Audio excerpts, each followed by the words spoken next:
U of M takes on Notre Dame coming up next, only on 7.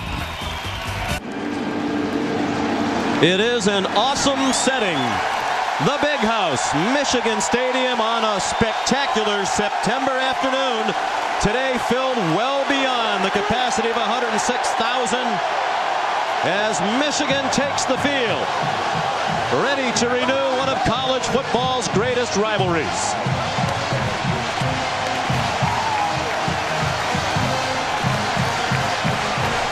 The Wolverines open with a rousing home win last Saturday here at the Big House against Western Michigan. And spirits are high, and a maze-out has been called for, and the fans have delivered, dressed in yellow throughout the Big House. And today they host the Fighting Irish of Notre Dame. They've made the 3-hour drive up from South Bend off their opening win in impressive fashion last week over Nevada, 35-0. It's a rivalry that dates back to 1887. Notre Dame ranked number 18 this week against Michigan. Hello everybody and welcome. I'm Sean McDonough along with Matt Millen. We'll be joined in a moment by Holly Rowe. Delighted to have you with us as today we look at, by percentage, the two winningest programs in the history of college football. And Matt, both on downtimes lately. Notre Dame with 15 losses in the last 2 seasons. That's worst in school history over that span. And of course Michigan last year 3-9, the worst season in school history. But both teams opened well last week and they think they're on the way back. This game's huge for both. It's a big game, and you know what? Does it get any better than this? What a great setting, and it's going to be a great setting for both these teams, and here's why. We really don't know exactly where both these teams are. When you take a good look at Notre Dame, they had a big win last week, but Sean, this is still going to come back to the quarterback and Jimmy Clausen. Clausen played well a week ago, didn't have much pressure, seemed to be getting a little bit better, a little bit more mature, but we're going to find out a lot about him today, under poise and in front of this big packed crowd, and a Michigan defense who knows they have to put pressure on him. Great in his last 2 games, the bowl win over Hawaii and then last week against Nevada. Taking on a Michigan team now in year 2 under Rich Rodriguez. They seem a lot more comfortable with the system, and they have a quarterback, perhaps 2 quarterbacks, who are ready to play that spread offense. Tate Forcier will start. And the kid we're going to watch, Tate Forcier, what a great kid. He has great poise. He handles the scene very, very well. The game is not too big for him. He thinks he belongs here and he's having his chance. The ball comes out quick. He sees things very well, but he's going to need help. He's going to need help in the running game, and today that's going to fall on the shoulders of Brandon Minor. Now, Minor is a big physical guy. He's got to be able to run through tackles. He's got to run through arm tackles. He has to be able to create to help Forcier and take a little pressure off him. That Michigan offense expects a lot of blitzes today from an aggressive Notre Dame defense. Beautiful day, a great rivalry. The kickoff right after this. The one in March.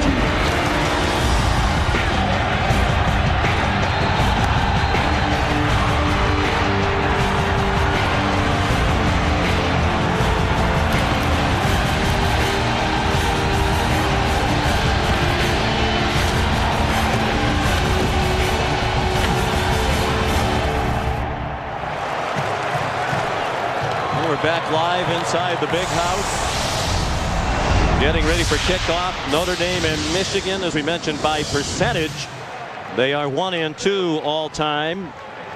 And in terms of wins, Texas is in between Michigan's 873 and Notre Dame's 832. Texas with 1 more win than the Fighting Irish. Great history and great games over the years, and we welcome in Holly Rowe. Well, a lot of people want to know if this is the same old Irish team.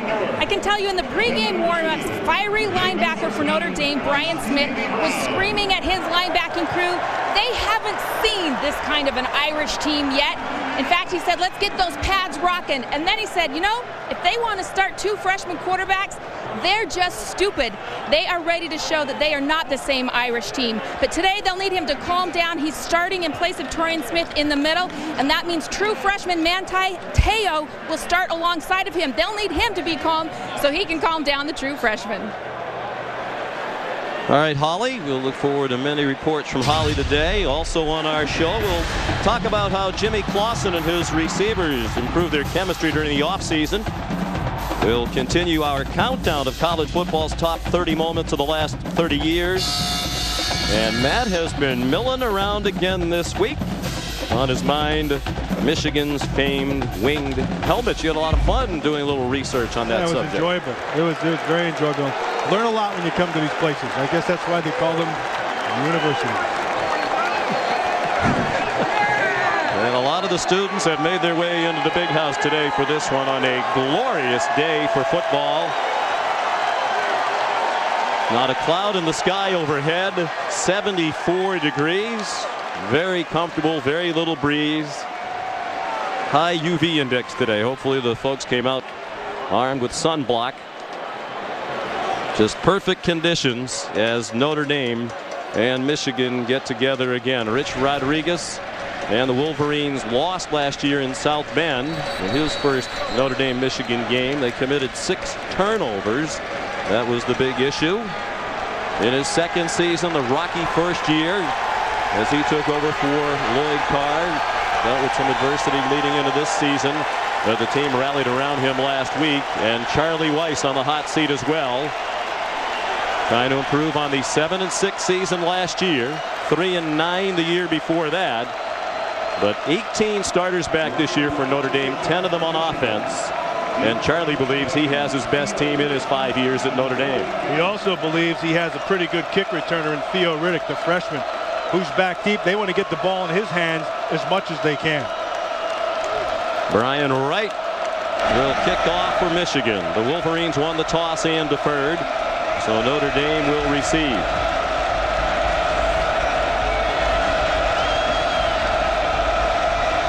Theo Riddick back there with Barry Gallup Jr. And we are underway. A booming kick by Wright about 3 yards deep in the end zone. And Riddick started out, and then the true freshman took a knee with some advice offered by Barry Gallup Jr. Let's take a look now at the impact players for Notre Dame on offense. You're going to take a look at Michael Floyd. He had a big week a week ago, and they're going to need him to use his speed on the outside against this Michigan defense today as well. On the other side, Golden Tate, excellent with the ball in his hands. You have to make sure you tackle him, and then if they get covered on the outside, the middle of that field will get opened up by this tight end Kyle Rudolph, who really has some good hands. They open with 1 back and 4 receivers. Clausen under center. Armando Allen is the running back. And he gets the call, trying to run around left end, and he gets nothing. Stacked up by Stevie Brown. He's playing a hybrid position this year, combination of safety and linebacker, and we check out Michigan's impact players on defense. Now you're going to have to start up front, and that's going to be Brandon Graham. Graham's got to play a good game. He has got to get pressure because they're going to throw the ball, but they're going to get to this guy right here, Stevie Brown. You saw him make the first tackle. Not a big guy, but they'll test him. Donovan Warren, the corner, he's got to match up outside, speed for speed. Expect to see a lot of him. He'll have a good battle all day with Floyd and Tate. Gain of 1 on first down. And on the delay, a big hole. Armando Allen rips through all the way out to the 45-yard line. 24 yards on the run for Armando Allen, the junior from Opa-locka, Florida. Well, they just spread him out, and then they just get a nice block right there inside. Tackle comes down, pins Van Bergen. Van Bergen tries to take an inside move and opens it wide up. Amazingly, that's the longest run of Allen's career on his 237th career carry. That was a 24-yard run. His previous long run was only 21 yards. They're looking for more long runs from him this year. They say he has a second gear he hasn't demonstrated in prior seasons. Good catch by the tight end Rudolph. Again, Charlie Weiss spread the formation with receivers. That's good for a 6-yard gain. And Matt, Charlie Weiss is back calling the plays this year, and he relishes that role. That's really what he's best at, a lot of people And believe. he feels very comfortable doing it, and he feels like he's back in control on the sidelines, and that's important for him. But also important for this Notre Dame offense is going to be the play of their offensive line. They have a distinct size advantage, and they have to use that to their advantage. With Weiss calling the plays last week, great balance between the run and pass. They come out throwing on second down, and Rudolph had a step on the defender, and it was too high. Troy Woolfolk, the safety, had the coverage. Woolfolk can run, but it's not going to matter if they start to grind it out. You take a good look at this offensive line. It's a big physical group. The Michigan front seven is not a big group, and they're going to have to rely on a lot of movement, and Greg Robinson, their defensive coordinator, will provide that. But what you're seeing right now out of Notre Dame is Charlie Weiss is really mixing it up. They come again in a 5-wide set. 3rd down and 4. Clausen, quick toss to Rudolph. He breaks a tackle, breaks another, and is finally ankle tackled at the 25-yard line by Mike Williams. Mike Williams on the stop. 1st down, Notre Dame. Well, you're seeing what Charlie Weiss is doing. He's spreading everybody out. And then what that does, it allows him inside to see what the protections are right here. Okay, and then it's real simple. All he's waiting, everybody's sitting back. He's just going to wait for Rudolph to come back inside. Remember, it's 3rd and 4. He knows he has the easy throw, and Rudolph turns into something bigger. Obieze, their leading tackler last year, missed the tackle. 1st down, Notre Dame. Another impressive opening drive. The quick toss to Duval Kamara. He's their 3rd wide receiver, and it looks like he has another 1st down at the 15-yard line. Troy Woolfolk made the tackle. Woolfolk makes a tackle, but nice job on the outside by Golden Tate in terms of blocking. And they'll do this. That's one of the things you don't see. You know, you hear about all the big plays down the field and the catches, but both Tate and Floyd, they'll block. And Tate got himself a nice block that time. This is an offense that remains in rhythm. They scored 5 touchdowns on their first 6 possessions last week in the rout of Nevada. The toss back to Armando Allen with blockers in front. And he bangs down near the 11-yard line. Obieze credited with the tackle. Michigan defensively, like we said, is not very big. Now remember, their defensive coordinator is Greg Robinson, who a year ago was at Syracuse as the head coach and had a very good game plan against this Notre Dame team. Now, he's got better personnel, but right now, Charlie Weiss is keeping everybody off balance. I mean, they're giving different sets, multiple personnel groups, and you're forced to have to adjust. 2nd and 5. Opening drive of the game. Notre Dame driving impressively. Play action pass for Clausen with all day to throw. End zone incomplete. Looking for Golden Tate with Donovan Warren in coverage. You know, Sean, you and I talked at the start about where exactly Jimmy Clausen is. And one of the things that you saw from a year ago was his ability to handle the pocket better than it was a year ago. And that's important. And so a lot of times he just get out there and start to run. He's more comfortable sitting in the pocket and just taking his reads. 25 TD passes, but 17 interceptions last year. Empty backfield, 5 receivers on 3rd and 5. Quarterback draw, and Clausen is stuffed at the line of scrimmage by Brandon Graham. He's the best player on that Michigan defense. Charlie Weiss said yesterday, number 55 can ruin the game for us. He ended that drive with a big play. Well, they came on a stunt, and so you can credit Greg Robinson on the call, and then also go back to Brandon Graham. Now, Brandon Graham is one of the guys we talked about at the start. He has got to play big for them. First career field goal attempt for the true freshman, Nick Tausch, out of Plano, Texas. He was perfect on his extra points last week, 5 for 5 against Nevada. And that kick is no good. Wide right from 28 yards.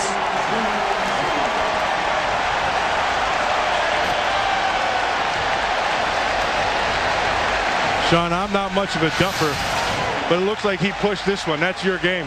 That's my 2-shot right there, too. Wide right, 69-yard drive, no points.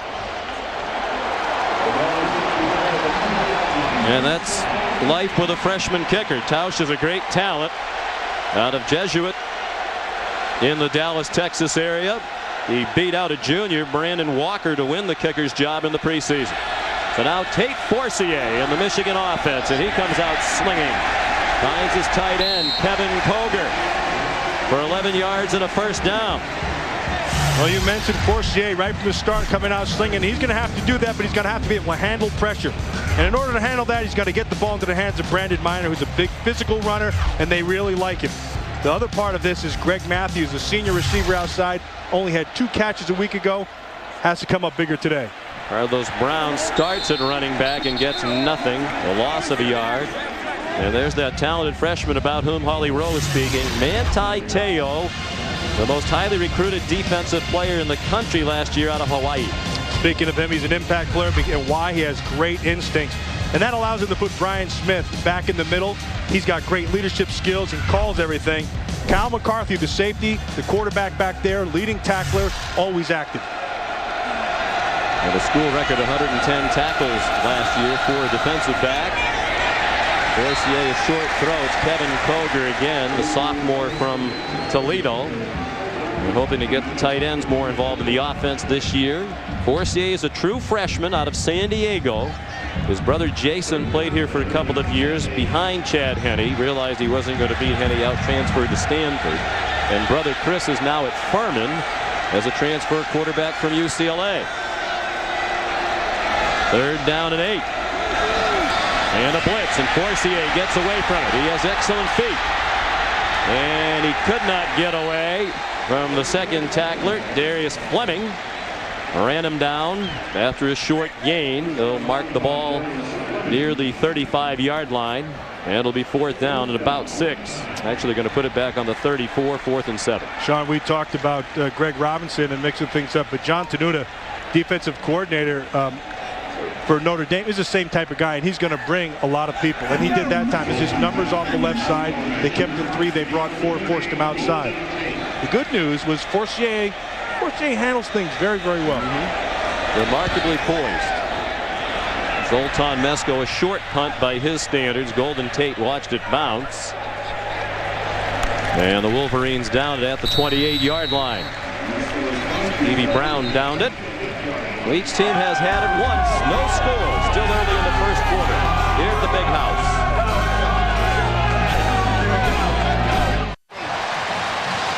Well, they asked for a maize out and they got it. What a spectacular scene. The fans dressed in the maize and blue of Michigan. No scores. They host Notre Dame, a team looking for continued improvement on offense, with Charlie Weiss calling the plays. Hard to believe, but Notre Dame in 2007 was the worst offensive team in the country. Only 242 yards per game. They went 3-9. Last year they were the most improved team in total offense. Moved up to the middle of the pack, improved by 113 yards a game, but still plenty of room for improvement. Clausen throws. Caught. Short gain of about 5. Golden Tate the reception. Donovan Warren in coverage. Charlie Weiss has taken over the play calling. He said he had been involved the last couple of years, sometimes calling plays, often suggesting plays, but he hadn't been in all the offensive meetings, hadn't been looking at all the film. Now he is the offensive coordinator. He does everything that he used to do when he was the offensive coordinator of the New England Patriots. That's what he does best. I mean, he's in control right now. It says it adds about 3 hours of work a day on top of the head coaching responsibilities. Armando Allen, the ball carrier, and Ryan Van Bergen made the tackle. And take a look at that Michigan defense. Like we said earlier, they're not a real big defensive front. They're just going across the front. You know, Brandon Graham, he's about 270 pounds. Van Bergen's, he's right around the 65 mark. And then they get small. And Mike Martin is the guy inside who has to control everything inside. He's a big physical kid. He's the only guy who has any kind of size at around 295. 3rd down and 2. And now 2 tight ends on the field for Notre Dame. Giving Michigan a lot of formations here early. Clausen under duress, throws it away. Sean, that was not good. That's what you and I were talking about on the front end of this. Because a week ago against Nevada, there's not a lot of pressure. But what you're going to see right here, Williams comes clean off a blitz off the edge, and he just heaves this thing up. That's not good. That's a step back. You can't do that. So a 3 and out after the first drive for Notre Dame went 69 yards and ended with a missed field goal. Here's Eric Most, the senior punter from Roswell, Georgia, who doubles as a pitcher on Notre Dame's baseball team. He was second team All Big East a year ago. High booming punt. And a fair catch made by Greg Matthews at the 21. 43-yard punt and no return and no score as Michigan goes on offense for the second time after this.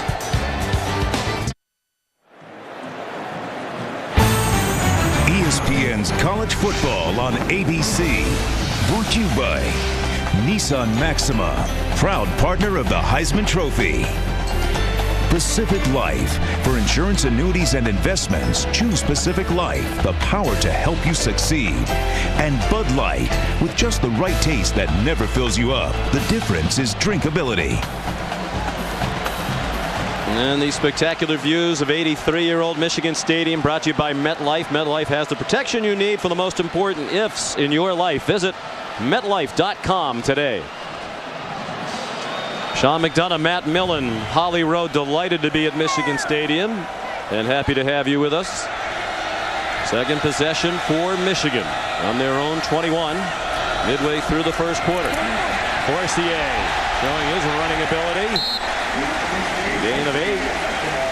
Credit Kyle McCarthy with the tackle. And we talked about McCarthy. We talked about Forcier, and Forcier has himself a good feel for the game. And that's just a simple read off the defensive end. He sees him go down inside. He comes up.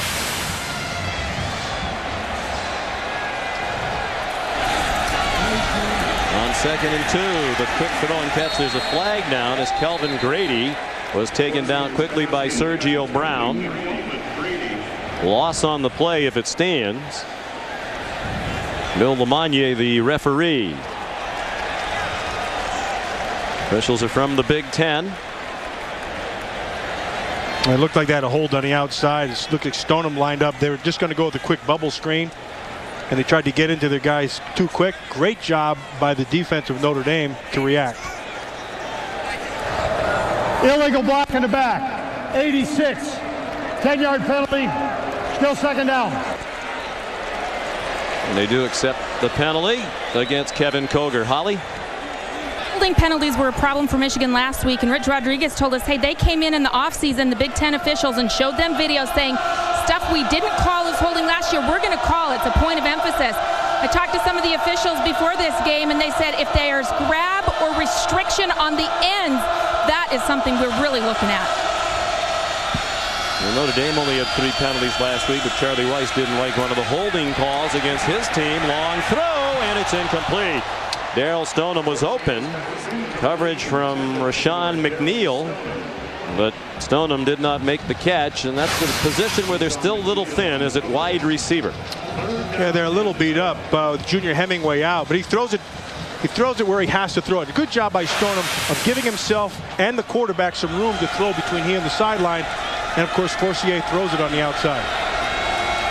Junior Hemingway had 5 catches last week for 103 yards, is out of action this week with an ankle injury. And there's a catch in traffic. What a play by Greg Matthews. Up in the air to make the catch with Darren Walls nearby. 40-yard gain. Well, it's not going to happen if they don't pick up the blitz on the front side. Nice job of doing protection. And then Matthews, who we talked about at the start of the game, who has to have a big game. This is how you have a big play. Go right over the top, pull that sucker in with one hand. But it starts with this right there. Very well done by the Michigan offensive line.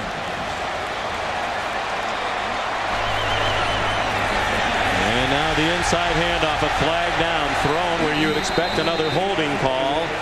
Brandon Minor straight ahead. He didn't play at all last week because of an ankle injury suffered in the preseason. Holding. 71 offense. 10 yards previous spot. First down. Mark Ortman, the left tackle, called for holding. Negates a first down run from Minor. Michigan and Notre Dame. The Wolverines have won 4 of the last 5 played here.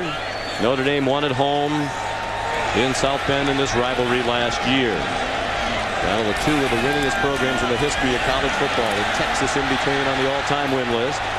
A screen to Carlos Brown. He gets it back across midfield to the 47-yard line, where Brian Smith made the tackle. Yeah, Sean, if you go back a year ago with this Michigan offense, they put some yards on the Notre Dame defense, but the flag killed them. And so far today, you know, they have two big flags already. The last year in the loss at Notre Dame, Michigan lost 4 fumbles and had 2 interceptions, 6 turnovers. You're never going to win when you do that. Quick throw and great effort after the catch. Darryl Stoneham lunges for an extra yard or 2 to the 38. Taken down by Darren Walls, the senior cornerback from Pittsburgh, who missed last season due to personal reasons after he was a starter 2 years ago for Notre Dame. Talking to Rich Rodriguez, he's talking about Darryl Stoneham. They like this kid. They like his ability with the ball in his hand. You could see that at the end of the play. He's a strong kid. He's not going to go down very easy. Didn't have a catch last week. Forcier 5 out of 6 passing as a man wide open, and it is caught. And he stepped out of bounds back at the 26-yard line. Carlos Brown out of the backfield. Might have taken it the distance if the throw had been a little more accurate, at least caught him in stride. Credit Harrison Smith with forcing him out of bounds, but it was really the throw that took him out of bounds. Now, Forcier sees it right away. That's the most important part. Throw and then the juggle. Got him dancing along the sideline. Brandon Minor as they come quickly to the line. Got 2 to the 24. And Michigan driving, looking for the first score of the game as we tick down to 5 minutes left in the first quarter. The other part we don't talk about with this Michigan offense, it's a hurry-up offense, and they like to work the pace. And especially at the beginning of the game, Rich Rodriguez is looking at that defense to see if they start to suck air. Then they're going to quicken the pace even more. And they'll line up, then look to the sideline. Forcier. Rich Rodriguez says we handle it pre-snap. Then he has decisions to make post-snap. He handed it off to Minor. Good decision. He's inside the 5 and down at the 2. Well blocked, well read, and a big play for Michigan. You can see every hat on a hat, and then Minor, all he has to do is just find the crack. We talked about him on the front end about having to be an impact player. That's the kind of guy he is. He's a big, powerful kid. He's got great vision, picks his holes very easily. Senior from Richmond, Virginia. First and goal after a 22-yard run. Minor again stood up at the goal line. Touchdown!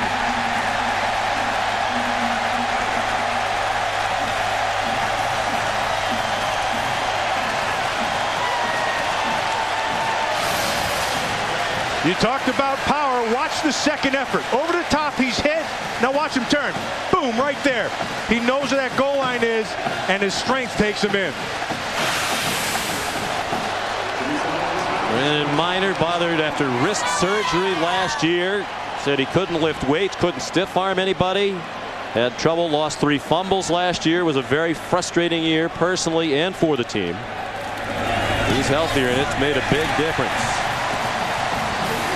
Jason Olesnovich kicked the extra point. 9 plays, 79 yards. Michigan first on the board. You're watching ESPN on ABC, home of the 2010 Rose Bowl game and the City BCS National Championship game.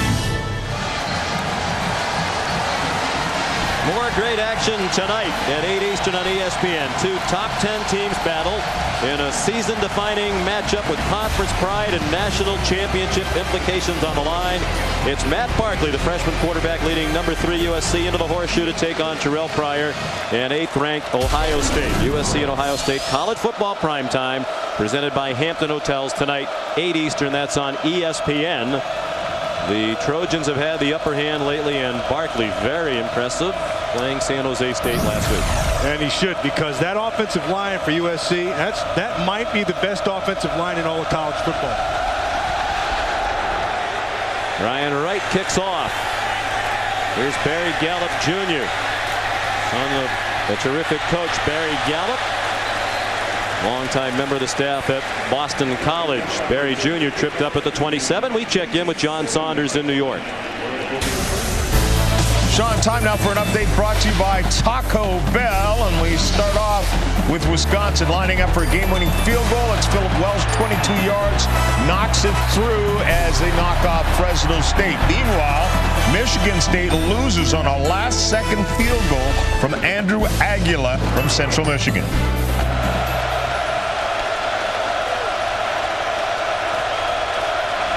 right, John, thank you. And here's a big gainer on 1st and 10 for Notre Dame.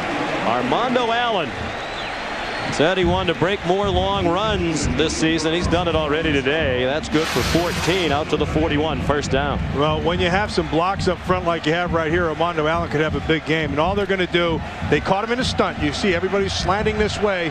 Allen just uses his eyes, comes off of Sam Floyd, the offensive lineman, and boom, big play. Carries 48 yards already for Armando Allen, averaging just under 10 per rush. Empty backfield. Lawson, good catch on a high throw. Golden Tate with a run after the catch to the Michigan 45 and another 1st down with 3.5 to go in the 1st quarter. Remember at the start of the game we talked about Golden Tate with the ball in his hands.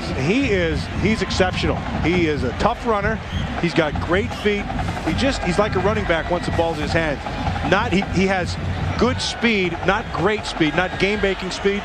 That guy's a player. He's a junior. Also a baseball player. He had a big game against Michigan last year. 4 catches for 127 and a touchdown. Back to the run with Allen. Trying the middle this time. And a good sturdy tackle by Jonas Mouton, the linebacker. Second leading tackler a year ago as a sophomore. He's from Los Angeles. Sean, you got to take a good look right here. This is what Charlie Weiss is looking at. And he's telling Jimmy Clausen, you see those safeties back there deep. That means we win the numbers game up here. And so as long as you have your safeties back there, they're going to run the football at them. Take advantage of that big offensive line against a smaller defensive front. Now they're dropping down. 3 wide receivers. Allen the lone back. Play action pass. They're setting up a screen, and it is beautifully set up. Armando Allen down the far sideline. All the way to the end zone. Touchdown, Notre Dame.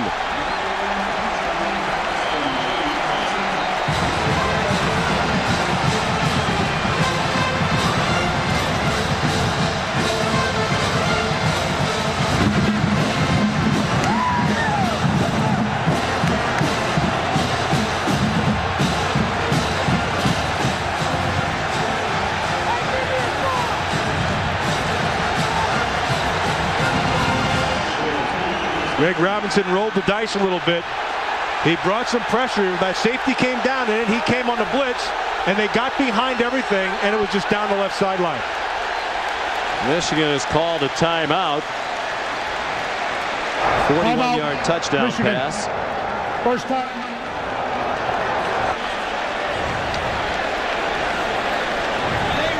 4 plays to score for Notre Dame to go to 73 yards.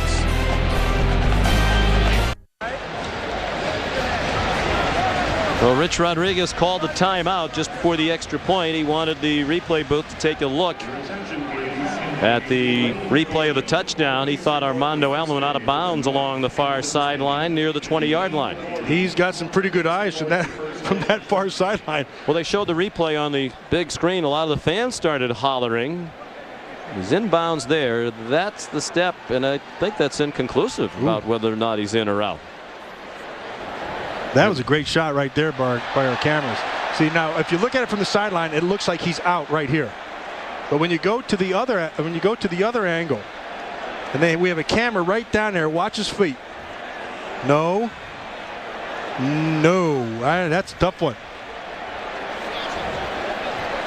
And you Now, could if he see had the had side judge, Terry Anderson, had a great look at it. If he'd have a size 5, then he's in bounds. But because he's like a 12, he might be out of bounds. I think inconclusive, and it's going to stand, which means they're going to bring it back to the 22. Certainly a chance worth taking for Rodriguez. And a great call by Charlie Weiss, and beautifully executed by the Irish.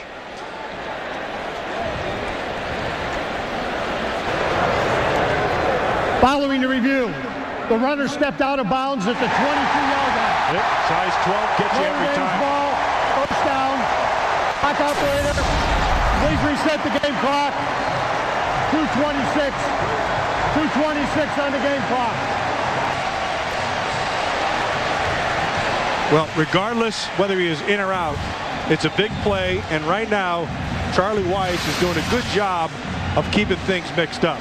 Yeah, right. Here's the question. Yeah, I guess you could say definitively, could you? He stepped on the line. I still don't think that's clear, but sure he would.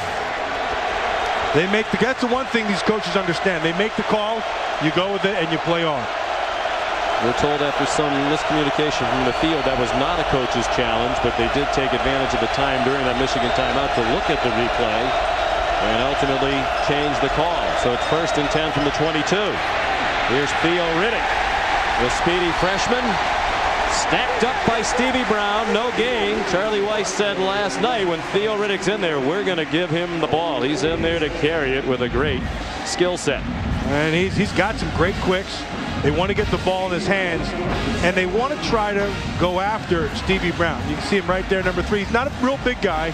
Talked to him yesterday. He's just maybe about 207 pounds or so. He was a safety. They dropped him down, but he's got good instincts and runs very, very well. He's good in space. They make comparisons to Troy Polamalu, Bob Sanders, guys who are primarily safeties but spend a lot of time up around the line of scrimmage helping in the run. They do a good job in coverage as well. Clausen wants timeout. Timeout.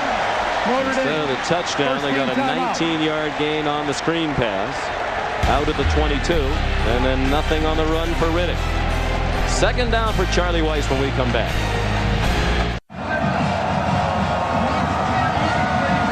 Notre Dame and Michigan at the Big House.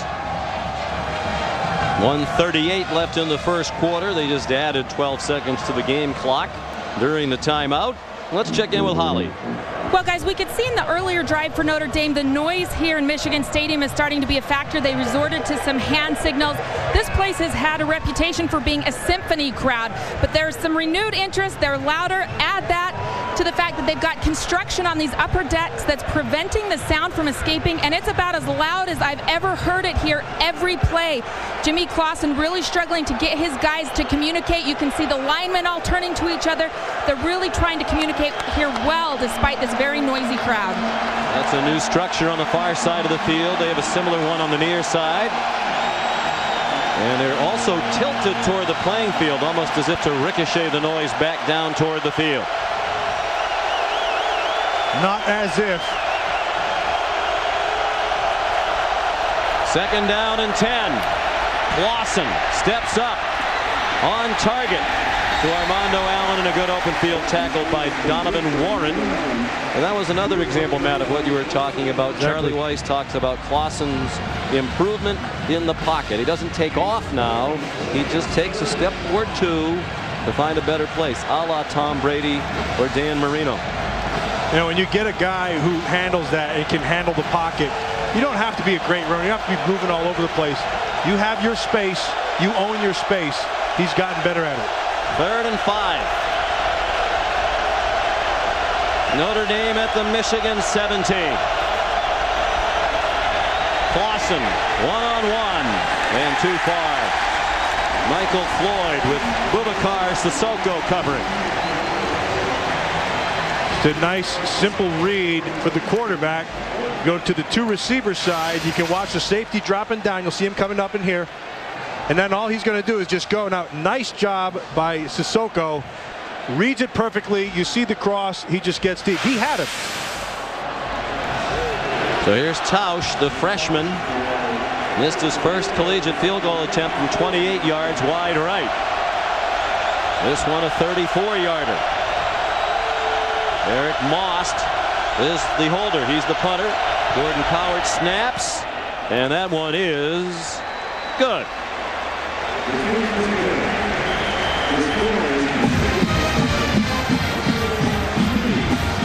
So another good Notre Dame drive. Ends in 3 points. They thought they had 7. Replay review. Took the touchdown down and spotted the ball at the 22-yard line. They wind up with 3. And it's a 7-3 Michigan lead in the final minute of a very entertaining first quarter with both teams over 100 yards of offense. Time now to take a look at our X Factor. Brought to you by the DVD X-Men Origins Wolverine. Seems a fitting sponsor here in Michigan. Well, you take a look at the Michigan Wolverines. There's another freshman quarterback who's right behind Forcier, and that right there is Denard Robinson. Now this guy is magic with his feet. He came in a little late, a little bit behind in terms of the offense in the passing game, but when he comes in there, that guy, he's electric. He's a heck of a runner. I think we'll see him soon. The plan was to get him in early. They call him shoelace because he doesn't tie his shoes. Just uses the Velcro on the top of the athletic shoe to keep the foot in the shoe.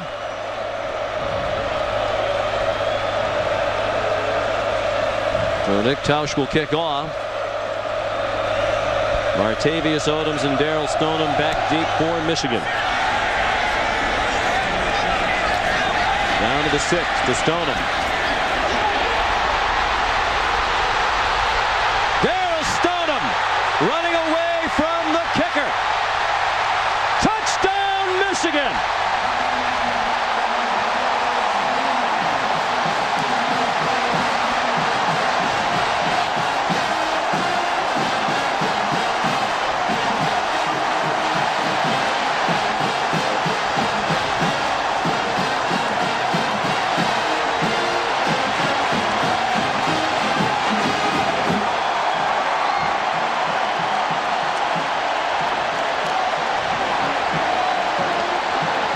An electrifying 94-yard return by the sophomore from Stafford, Texas.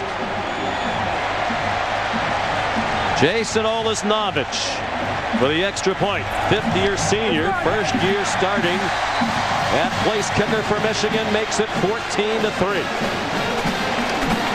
Sean, they said that they needed Stoneham to play big. And this is a big play in a big game, and it's right here. Look at the blocking. Excellent job. Right here, he's just following his blockers, and then once you clear, it's instincts.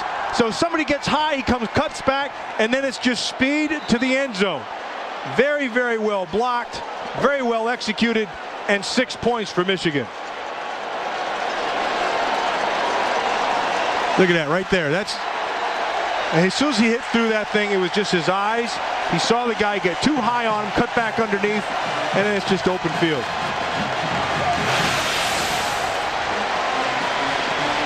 Well, Matt, we talked at the top of the telecast. Both teams, both programs going through a rough patch the last couple of years. They both believe they're better. I saw Michigan in person twice last year. There's no doubt they are much better. And that's been Rich Rodriguez's history wherever he's been a head coach at 4 different schools now. A dramatic improvement from year 1 to year 2. And there's a lot of stuff that goes on from year 1 to year 2, the least of which is learning your head coach. Brian Wright's kickoff down to the 1 to Theo Riddick. And he breaks a couple of tackles and goes out of bounds at the 23.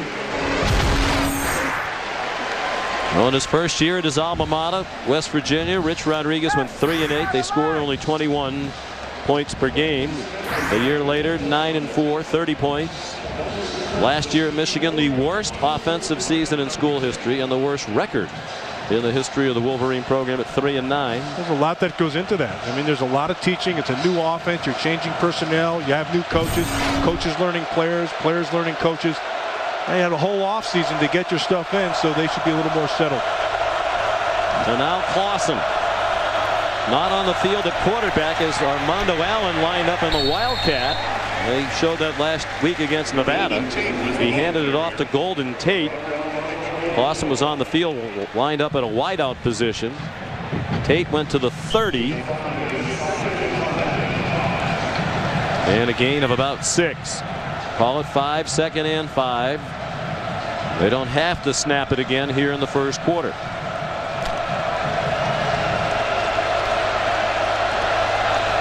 Clausen will return under center now. He's a junior from Westlake Village, California, in Southern California. Armando Allen.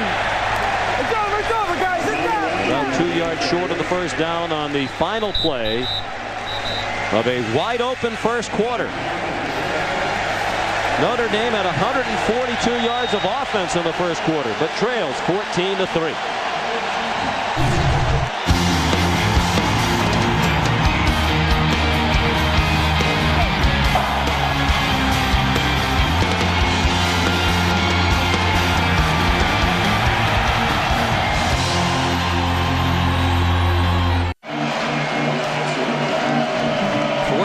14-3 Michigan. As we go to the second quarter, Darryl Stoneham, a 94-yard kickoff return for a touchdown. First kickoff return for a score for Michigan. Steve Preston went 95 yards with one against Minnesota, October 8th, 2005. Third down and 1 for Notre Dame. As the second quarter begins, the Irish at their own 33.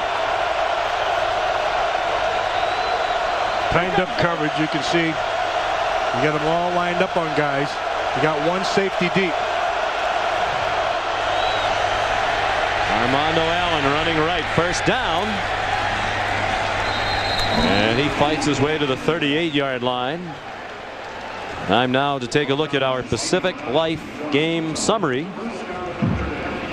Notre Dame down 14-3. They've averaged 6.8 yards per play, but have only 3 points despite the 142 yards of offense and the decided edge in time of possession. And that's when they're keeping the ball. They're driving the field. They missed one field goal and they had to set up for 3 the other time. They need to get in the end zone with 6. And a touchdown called back on a replay review. Clausen throwing that deep ball to an open receiver.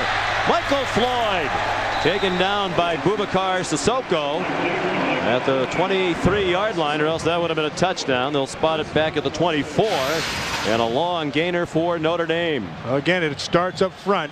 Look at the time he has. No pressure whatsoever. He can just make step and throw.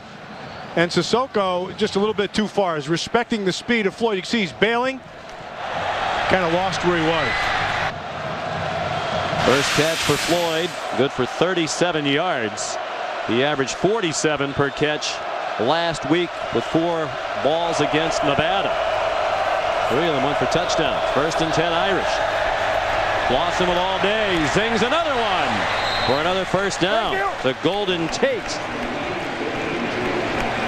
Mike Williams made the tackle, but they'll mark it at the 10. First down after a 15-yard pickup. Again, a lot of time. You're only coming with 4 down, and he's got the whole time. He sees Golden Tate just winding his way through that zone. He just nice step and throw, pick the hole, big first down. Lawson in rhythm again. He had been feasting the last 2 games against Hawaii and Nevada, and doing it again today now against a Big Ten defensive unit, Michigan. Allen straight ahead. Boy, that's a tough run. He felt like he went down too easily last year, didn't break enough tackles. He was determined to be a tougher runner this year, and there's an example of it at 5'10", 200 pounds. He powered down to the 4. That's also an example of him enjoying the big size advantage we talked about on the front end, Sean. Let's take a good look at this offensive line. Everybody just keeps on churning. They keep on pushing down the field. See Sam Young, helmet gets ripped off. He's still going after him. It's a offensive line, as Eric Olson, the center, says, been the whipping boys the last couple of years, and he said we deserved it. We haven't played very well, but it's a veteran group now, and Clausen's going to call a timeout. Notre Dame, second team timeout. And in fact, the only new starter in the entire offense for Charlie Weiss this year is the senior left tackle Paul Duncan. 10 starters back on offense for Notre Dame this year.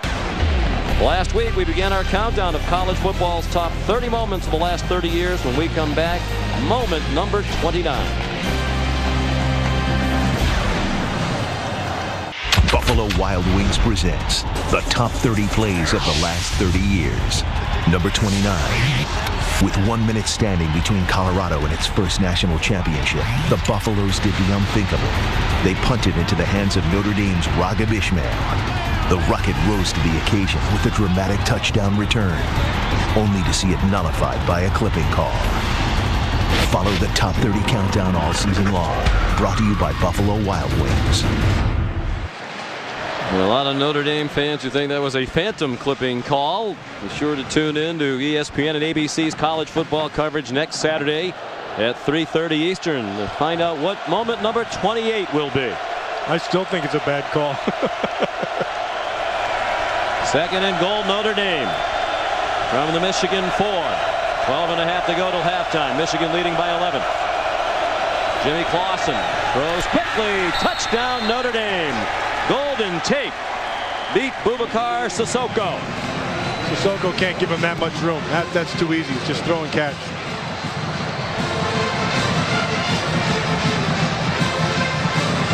And a 12th career touchdown reception for Tate, who's just in the second game of his junior season.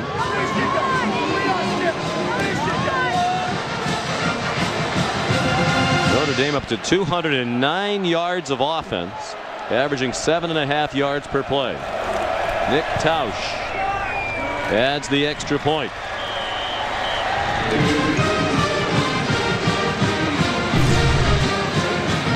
"76-yard drive, and Clausen perfect on it, 3 for 3, and the capper, the 4-yard touchdown pass.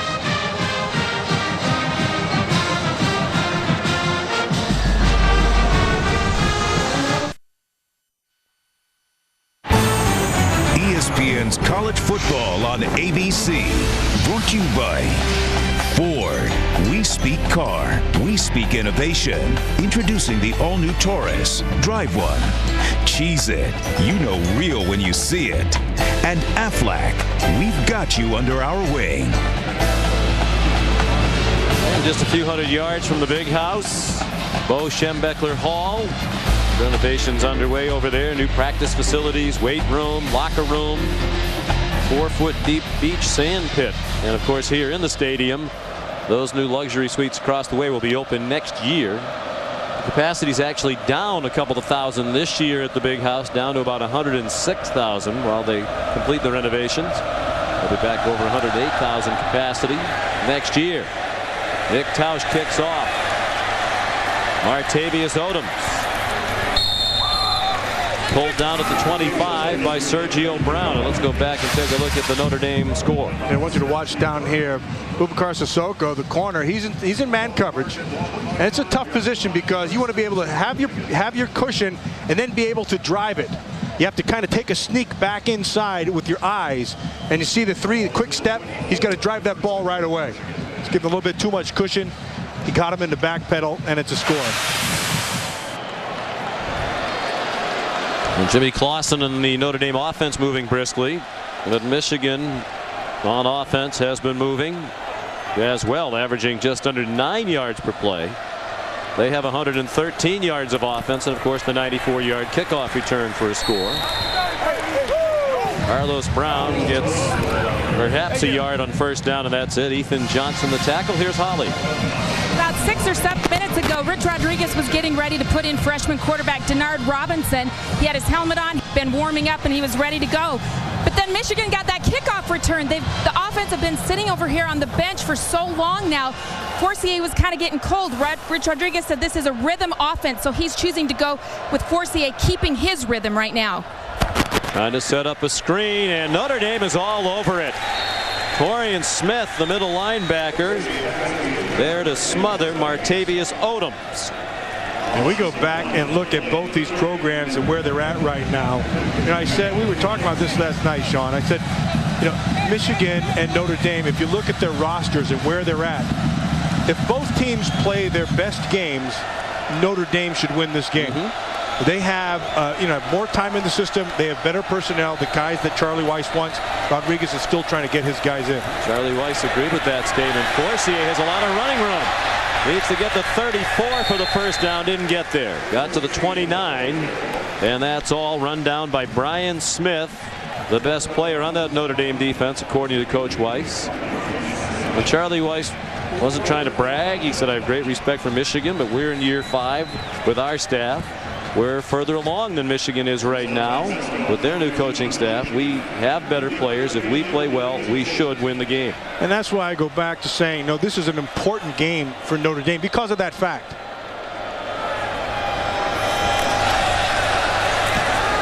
Zoltan Mesko, all Big Ten punter last year, the all-time leading punter in Michigan history. Picks one 40 yards, and Golden Tate made the fair catch at the 31. Time now for today's Aflac trivia question. Michigan has led all of college football in average attendance in 33 of the last 34 seasons. Which school led in the 1 year in the last 34 that Michigan didn't? There's a couple of great stadiums out there in college football. I know Tennessee's got a big one. I know Penn State's got themselves a big one. I know down at USC, that's a big one. But we know the answer, so we will not volunteer any help to the viewing audience. Clausen, another screen. Charlie Weiss loves screens, and why not? Flag down. Allen down after a 12-yard gain. But the flag thrown where you'd expect a holding call. Now a late flag thrown after the tackle was made. There are 2 flags. Bill Lemonnier, the referee, was already telling him to bring it back. He likely has a holding call or some sort of blocking infraction.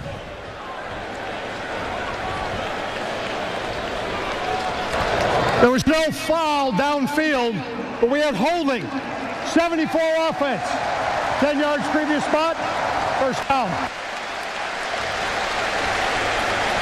Sam Young, the veteran tackle. Charlie Weiss says Sam and the center Eric Olson are the 2 best offensive linemen. Sam is making his 40th career start today. You can see it right there. He's going to latch on to him. He goes back down inside hard and gets that inside rip move. And then he just latches onto him and takes him to the ground. First down and 20. 5 wide receivers.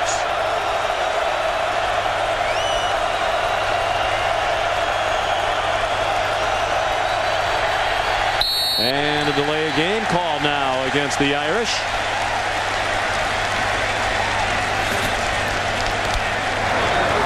Delay game. Offense. 5-yard penalty. Still first down. You know, it's funny with Charlie Weiss. He knows better than anybody. Rule number 1 in this game is don't beat yourself. He had, previous to those 2 penalties, they had some rhythm going and they had the feel. And now you take that, all of a sudden you're first and 25 here. Kind of puts a little damper on things. Don't you think this increased emphasis on holding penalties is going to be very controversial this year? Yeah, but you know what'll happen? Halfway through the season, it'll all get worked out. Under 10 minutes to go in the half now. Clausen on first and 25 goes deep, and there he is again, Michael Floyd. Sissoko just cannot cover him. First down out to the 49-yard line on a pickup of 33. And I'm going to tell you something Charlie Weiss is telling his quarterback Clausen. He's saying go after 33. He's smaller, and right now he's backpedaling. And so that's exactly what he does. And of course it starts with the good pressure. No pressure again. And then Floyd just goes up. Heck, he's waiting for the ball. Sissoko's going to have to pick his game up a little bit here. And 35-yard per catch average, as we said, down from the 47 per grab last week. Clausen smelling blood, going deep, and it is broken up beautifully. Donovan Warren that time had coverage on Golden Tate. Very well done by Donovan Warren. The Golden Tate, a little fighting going down the field, but it's exactly what you want. Watch Donovan Warren. He knows where it's going now. Head him off to get to the top shoulder. He just goes ahead and fights, gets that right arm in there and knocks that thing away. Very well done. They're letting him play a little bit. Ooh, little holdage. Greg Robinson raving about Warren yesterday. And he reminds me of Ray Crockett, longtime NFL defensive back. Of course, Greg Robinson spent 14 years as an assistant coach in the NFL, 10 as a defensive coordinator, won 2 rings with the Denver Broncos. Armando Allen going through that defense. First down, 40-yard line of Michigan as we check in with John Saunders in New York for Sports Center right now. And Sean, this Sports Center right now is presented by Sprint at the U.S. Open. Rafael Nadal has advanced to the semis. He'll face Del Potro. You can see that on ESPN2 at noon tomorrow. The women's final, ESPN2 on Sunday. Sean, back to you. We got some good weather there in New York. Get the U.S. Open back and moving. Jonas Gray in at running back now. Well-deserved breather for Armando Allen, who's rushed for 78 yards. Gray, a sophomore. In Beverly Hills, Michigan. He's one of 3 Michiganders on this Notre Dame team, and he went ahead for 4.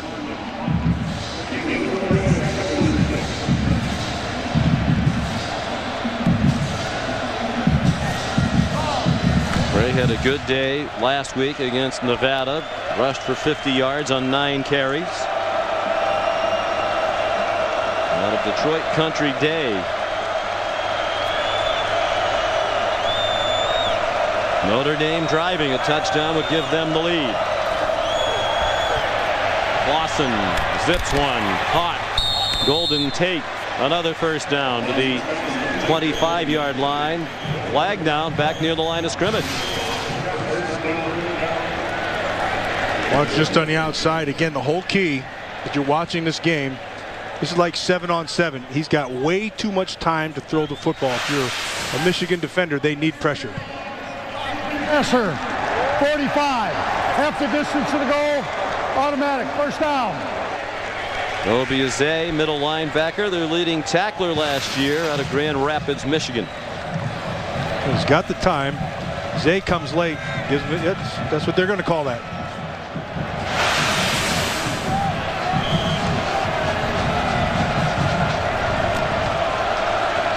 Well, it's a first down for the Irish. 11 yards on the pass play, 13 on the penalty. First and 10, just outside the 12. Jonas Gray running right across the line of scrimmage, and that's it. Jonas Mouton, the play for Michigan. Mouton just followed him down the line. That's good hustle. Take a look at Clausen now. I'm watching him. A couple things you saw last week, you've seen again, handling the pocket.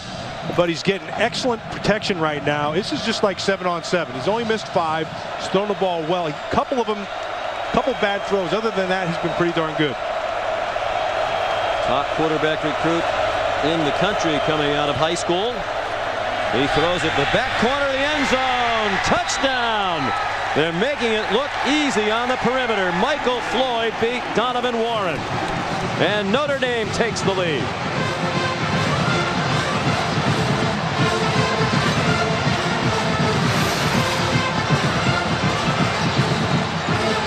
Remember, on the front end, we just talked about confidence. We talked about we don't know where these teams are. And so Notre Dame goes out and goes up and down the field and comes away with 3 points. But they come back and they've regrouped. They know what they are. They're starting to get more and more confident as this game goes on. And the extra point is good from Nick Tausch. Notre Dame leads for the first time today. They overcame that 1st and 25 at the beginning of the drive. Went 69 yards in 7 plays. Capped by an 11-yard touchdown pass by Clausen.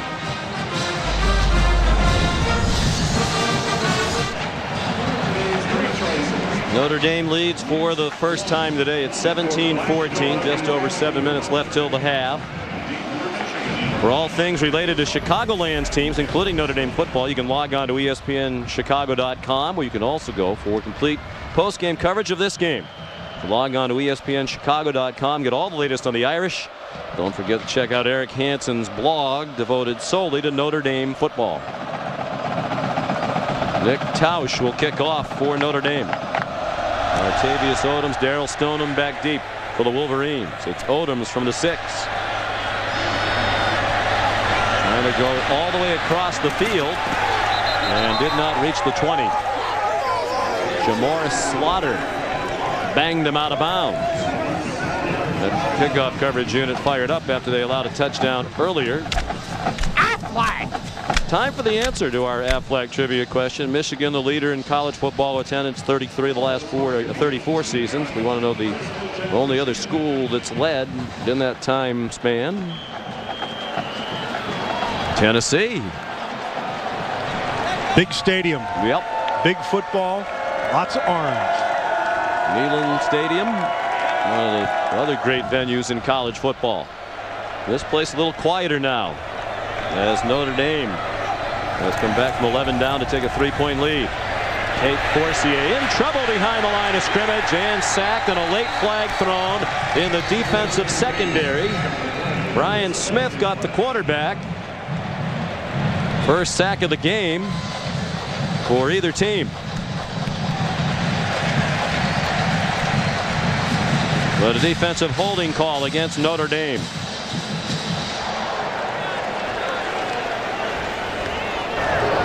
Holding.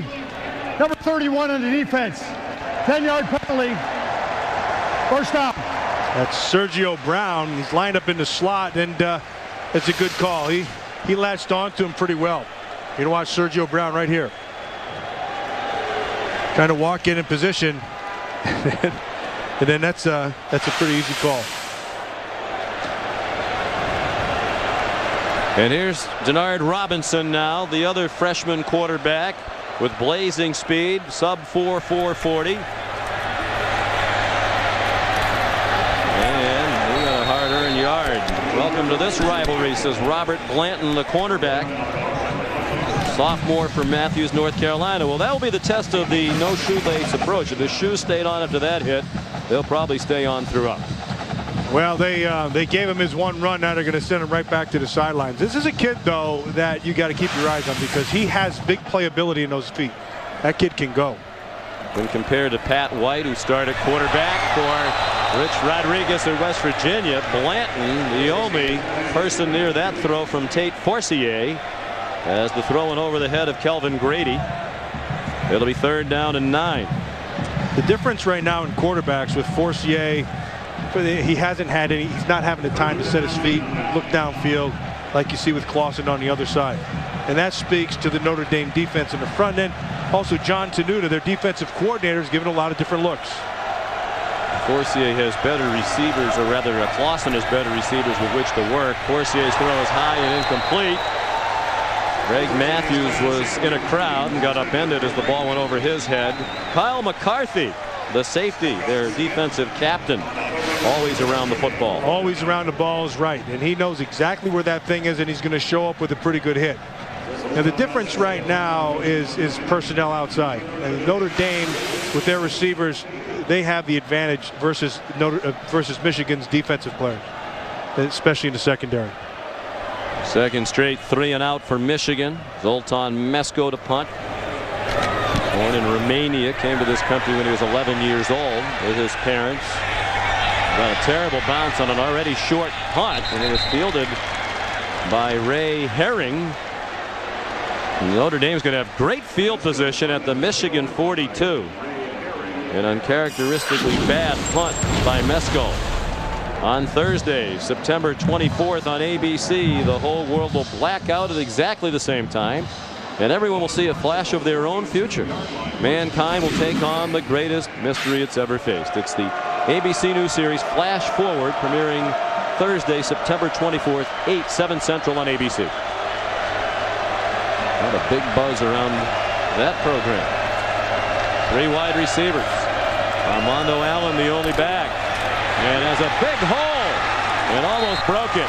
Goes to the 27 for a 15-yard gain as they try to capitalize on the 13-yard punt. Oh, this is just power football. They just get to the second level, get a hat on a hat. And Armando Allen, he's just running into holes. He doesn't have to create anything. He doesn't have to lower anything. He just has to go. Already approaching 100 yards.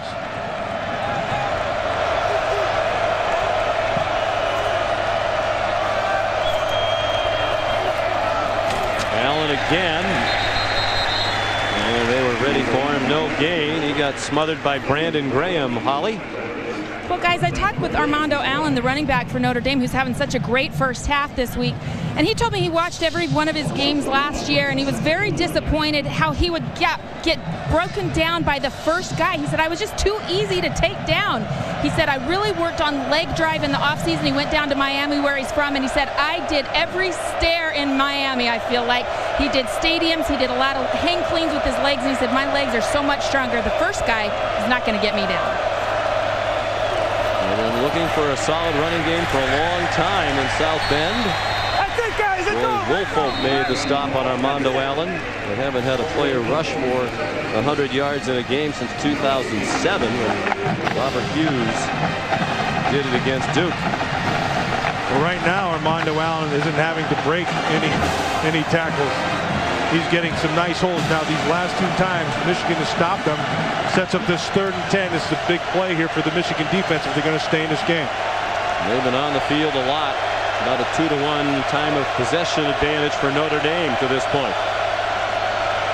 3rd down and 10. Sitting in the zone. Clausen out of the gun. Flag thrown on the snap. Another screen. Armando Allen through the secondary and down at the 9, and another flag thrown. There was one thrown by the official on the line of scrimmage, far side of the field, as soon as the ball was snapped. And then another thrown downfield near the end of the run, 18 yards if it stands. Charlie Weiss has been using the screens very effectively today. Screens are all about timing and feel. And right now he's got a good feel for the screen game. There was a staple of the New England Patriots offense when he was calling up the plays for his good pal Tom Brady, the Michigan alum. Holding, number 18 downfield. That penalty's been declined. Illegal shift. Offense. 5 yards previous spot. Repeat, third down. So a year ago that yellow flag bit Michigan in the rear end, and today it's biting Notre Dame in the keister. Notre Dame was penalized only 3 times last week in their win against Nevada. Had no turnovers. The only other team in the country on the opening week to have 3 penalties or fewer and no turnovers was UNLV. Notre Dame pitched the shutout, beating Nevada 35-0. First shutout by the Notre Dame defense since 2002 when they blanked Rutgers.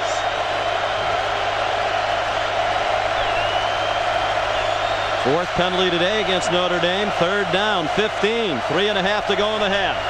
Clausen, short throw, and a solid tackle made in space by Craig Rowe, a true freshman from Scottsdale, Arizona. They took down Jonas Gray at the 25, and it'll be a field goal try for the Irish. And a nice single, you're singled up in the middle of the field with a two-way go, and Jonas Gray, you've got to make that play. Craig Rowe, that's a nice play. Nick Tausch, 42-yard try. He's 1 for 2 today. Missed from 28, good from 34.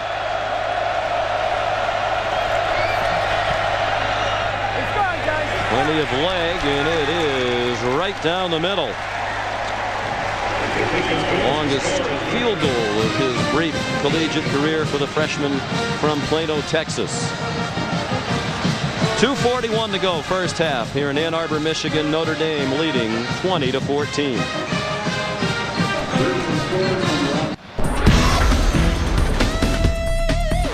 Ismail up the middle.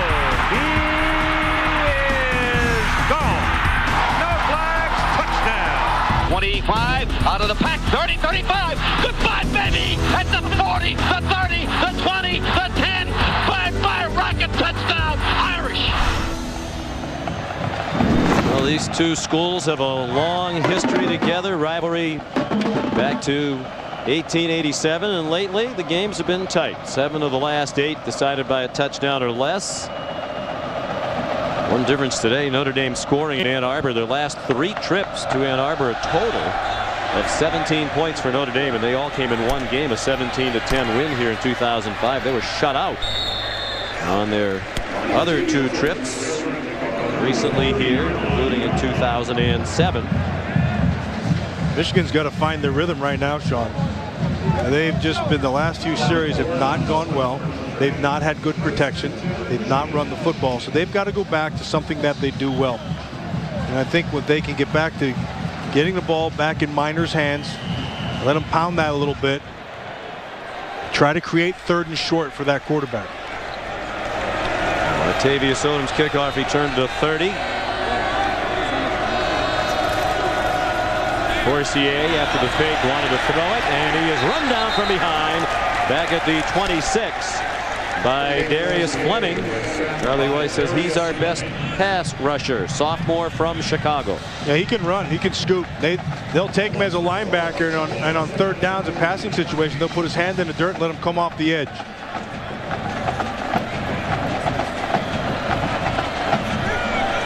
Forcier will go out of the gun now.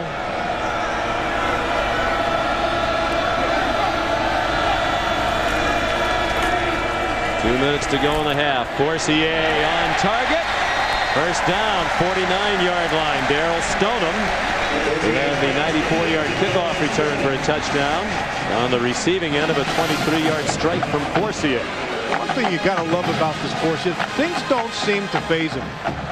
He comes right back, and he just under control, knows where he wants to go with the football. It's an impressive kid. Bernard Robinson takes his place now. He was in on the last series, carried once for no gain. This time finds a crease and has a first down to the Notre Dame 36. On his first play in college football last week, he came in, dropped the shotgun snap, picked it up, and ran 43 yards for a touchdown to electrify the crowd here. Oh, and did we mention he can really scoot? That guy can go. Heck, at the end of that play, it looked like the official got a good hit. The only guy who got a good hit on him was the official. Robinson was third in the Class 4A state meet in Florida in the 100-yard last year. Ran a 10.44. Forcier can run too. And another good tackle in space. Stops him for only a 3-yard gain. Sean McNeil, the tackle for the Irish. 2 timeouts left for Michigan as the clock goes to 1:20 left in the half. So you take a look at that plan. Forcier, he can run. But if that had been Bernard Robinson, we'd been looking at the official's armpits because his arms would be in the air. Robinson back in. And they set up a reverse. Martavius Odoms, and Notre Dame disciplined against that trickery. Ethan Johnson made the tackle. Loss back to the 37. It'll be 3rd down and 10. They got to keep their eye on the clock right here at 48 seconds to go. We got 3rd and 11. He's got 2 timeouts.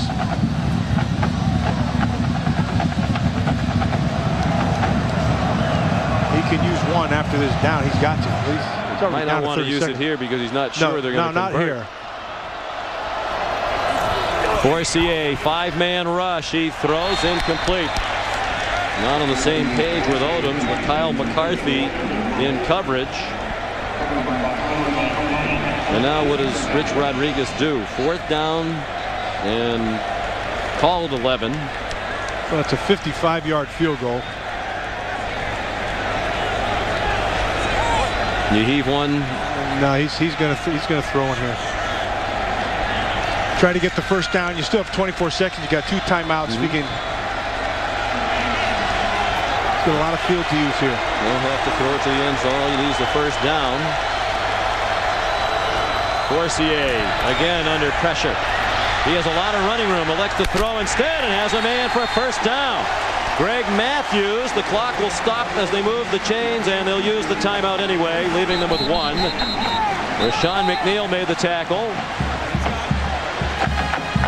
Forcier, the freshman, ultra cool. There was a significant rush, and he was on target after the scramble. Yeah, and see his eyes right away. Came out of the rush, went right down the field. He's looking to throw that ball. And Matthews, the senior receiver we talked about on the front end of this thing, knew he had to come up big, came back to the ball, makes a catch, first down. They are in field goal range now, and coming up, stay tuned for John Saunders, Jesse Palmer, and the Cooper Tires halftime report. Second weekend of this college football season. This one of the headline games of the day. USC and Ohio State on ESPN at 8 o'clock tonight. And an important game for both programs. The coaches didn't try to downplay it. They're both under siege. You would think, Matt, it's a little bit more important for Charlie Weiss because he's in year 5. Rich Rodriguez got more heat than you might expect after 1 year because it was the worst year in school history at 3-9. But you can see the improvement in the Wolverines. Charlie needs to have a good year with a veteran team coming back. Yeah, and this is a big game for both these teams, but I agree completely with you. I think this is on Charlie. This is a big win. This has to be a big win for Charlie Weiss because it'll be a big loss. You get a guy coming only in his 2nd year, doesn't quite have his whole thing together, and he can knock you off. That doesn't bode well for you. Forcier runs, flag down, and he throws, and another flag down. The ball was caught by Carlos Brown.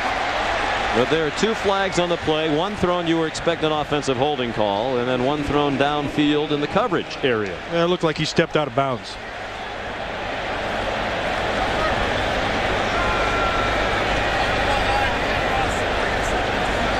Forcier, regardless of what happens here, He's buying some time, and he's creating. Holding, offense number 72. Pass interference, defense number 31. Penalties offset, still first down. Hughie, the right tackle, got called for the hold. But you get the offset, and so you'll come right back to where you are. Now, I want you to watch Forcier. See, scans the whole field, goes left to right, and now come up and create. Starts to break down, looks back down the field. That was the pass interference right there. Darren Walls, the corner, number 2. Now they're down to 10 seconds to go in the half, and Notre Dame wants a timeout. Timeout, Notre Dame. Third and final team timeout. Now, Sean, he has a timeout, and you can use up to 7 seconds here. That you'll get a full play in and can still call a timeout, and then make a decision. If he's short, he may want to just take a shot to the end zone here. Wednesday, September 23rd on ABC. Don't miss the series premiere of Modern Family. Just because they're related doesn't mean they always relate. It's one big, straight, gay, multicultural, traditional, happy family comedy. Modern Family premiering Wednesday, September 23rd at 9/8 Central. It's a part of ABC Comedy Wednesday, appropriately on ABC. That stars Ed O'Neill of Married with Children fame. Very funny and talented actor. Could you throw a couple more adjectives in there? Sounds like a lot of families. There's a lot going on in that family. A lot going on in this ball game. Both teams have scuffled on offense in recent years, despite head coaches who are known as outstanding offensive minds. I think both the head coaches have to be pleased with the way the offenses have played. It's an unusual game in that the head coaches call the plays on both sides. Here's the one thing that's good, though, Sean. Both these teams are significantly better than we thought they were. Forget about what happened a week ago. They're playing pretty good right now. Both these quarterbacks are playing pretty well. Forcier, 5-man rush. Again, he steps up in the grasp. He gets rid of it. Smart play by Forcier. He was outside the tackle area, the indication from Bill Lamagnier. So here will come Jason Olisnovich to attempt the field goal. Darius Fleming had Forcier wrapped up. That's a heady kid right there. That's great presence.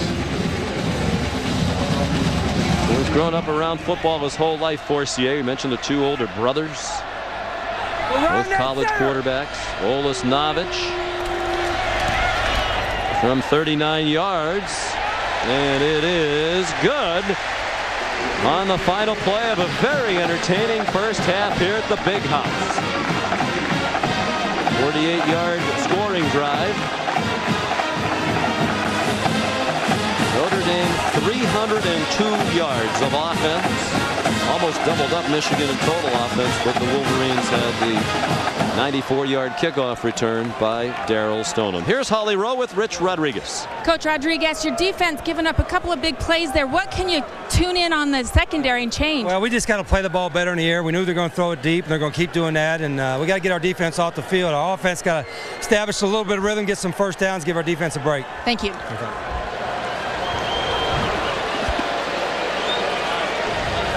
Our halftime scores: Notre Dame 20, Michigan 17. Now John Saunders and Jesse Palmer in the studio. It's the Cooper Tires halftime report.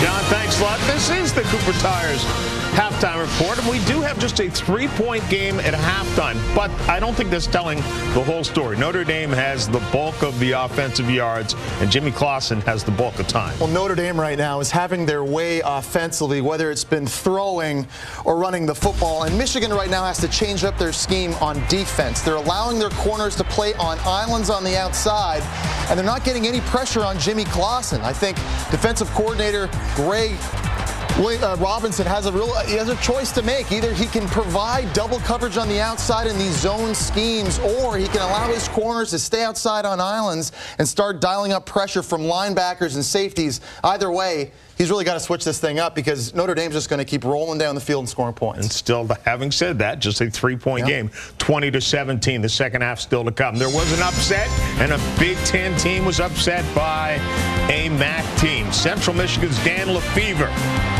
back to throw. Completes this to Paris Cotton. You see the score. Michigan State up by 7. Was Cotton in or out of bounds? They ruled him inbounds. So they go for the 2-point conversion, Jesse, and don't get it. Onside kick is recovered. Brian Anderson takes it deep. 8 seconds left. Andrew Aguila, the game-winning field goal is no good. But penalty called against Michigan State. Aguila gets another chance and drills it through. Special teams for Michigan State, letting them down when the game was on the line. 29-27 the final there. Stick around. Don't forget, 8 o'clock tonight on ESPN, USC and Ohio State. Pac-10, Big Ten in the heart of the country.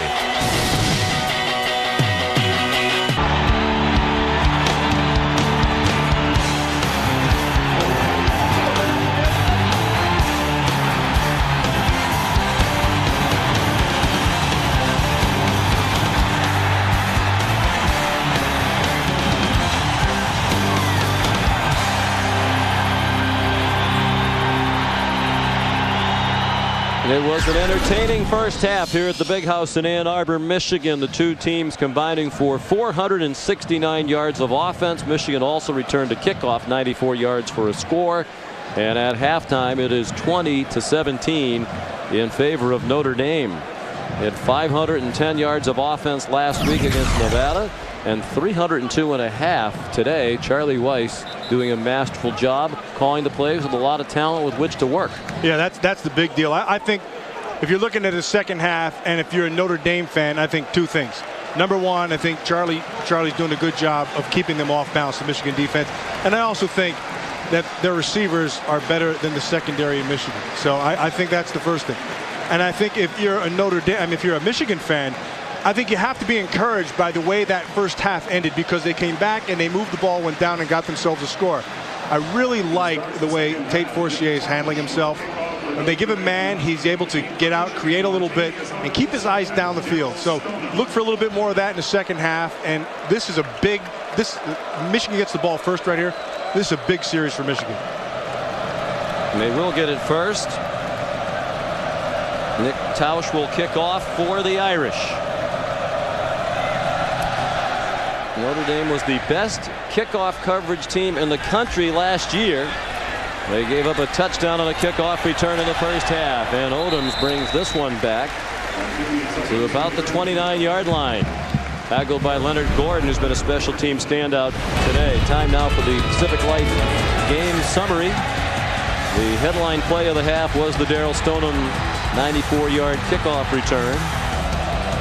And it was the Notre Dame offense operating crisply throughout the half. Clausen, the third game in a row, right on target, and a lot of the biggest plays going to Michael Floyd. Tate and Floyd have been a problem with him for this Michigan defense. There's Tate Forcier, not to be overshadowed, at a very good first half. 9 out of 14. He's on target with his first throw of the second half. Darrell Stoneham out near the 40 and an apparent first down, tackled by Kyle McCarthy. Rayshawn McNeil. McCarthy was not a highly recruited player to Notre Dame. The high school quarterback. Forcier was highly recruited, one of the top ranked quarterbacks coming out of high school a year ago. ESPNU had him rated the 14th best quarterback in the high school ranks a year ago. Nice. Beautiful ball fake. Kid's got game. And he goes out of bounds near the 47. Sean, this is stuff you just have. You can't teach this stuff. And Tate Forcier, he's got it. Now watch this. Look at that. Gets him up in the air, and then he takes his eyes down. He sees everybody run off, and he's just going to go and get what's there. This kid, the more you watch him, the more impressed you are with him, because he has what you cannot teach, and that is just poise. 7-yard gain on that play. 2nd and 3. As you mentioned, he's been groomed to play quarterback in college since he was in the 3rd grade. And he carries for a first down The two older brothers who played quarterback. They were tutored by Marv Marinovich, the father of Todd Marinovich. And Tate used to watch his brothers work out. And at a very early age, he used to hop on the train in San Diego, go an hour and a half each way up to Orange County to work out with Marv Marinovich. Three brothers. We mentioned a little rivalry in Southern California. There were three Clausen brothers now who have played quarterback in college football. And three Forciers. And it's Forcier's team on the move. Brandon Miner rumbles down near the 33-yard line. Another first down, 16 yards for Michigan. We talked on this at the start of this game that they had to be able to get the ball into this man's hands. Now this Brandon Miner is a powerful kid. He's got good eyes. He slides nice and easy to the hole. They need to use him more. Miner through a gaping hole. Inside the 5 and down at the 1. Maybe you and I should be calling this game. Brandon Miner hits the hole beautifully. You're going to watch this right here. Nice job by the offensive line. See 60 right there. Mooseman does a really nice job. Look, now you're just running to field. There's nothing back here. Just run away, nicely done. Brandon Miner has him right down there, knocking on the goal line. 32-yard run for Miner. Michigan first and goal. Poised to reclaim the lead. They led by 11 early. Miner again tripped up. Good penetration by that defensive front for the Irish. Capron Lewis Moore, sophomore from Weatherford, Texas, made his first career start last week. Penetrated that Michigan offensive line. High formation now with Miner the tailback. Power football. Forcier fumbled the snap and appeared to get it back. He did, but lost a yard to the 2. I just said that this was going to be one of the most important drives, if not the most important drive of this game. It's the start of the second half. Now you're right down here, and now you're already into third down. That's a big mistake. Looks like Forcier pulled his finger like he almost may have jammed it. Sometimes these spread quarterbacks aren't used to being under center and taking the conventional snap. They stay with the power look. Two tight ends. Toss to Miner. He's in trouble and smothered, and there's a flag down. He got stuffed back at the 5. Harrison Smith leading the way with Torian Smith, and they blew it up for a loss, and there was also a holding call against Michigan. Yeah, I'd decline this one right here and make him kick. Holding. 72 offense. Penalties decline. 4th down. Well, the Smith brothers do a great job of closing that thing because it looks like he can get to the edge. You're going to watch Harrison Smith. Here comes nice job right there by McCarthy. Gets his face in there. Here comes Smith over the top, and the other Smith right there also. Rich Rodriguez wanted to know what happened. That bobbled snap was a costly play, a waste of a down. They were poised to take the lead. Now they'll be happy with the tie. Tough angle here for Olis Novic. 1 for 1 today, a 39-yarder. This will be 22 out of the hold of Zoltan Mesko. Looks like they might be taking the delay on purpose to back up and get a better angle. Just decline it. Delay game. Offense. 5-yard penalty. Still 4th down.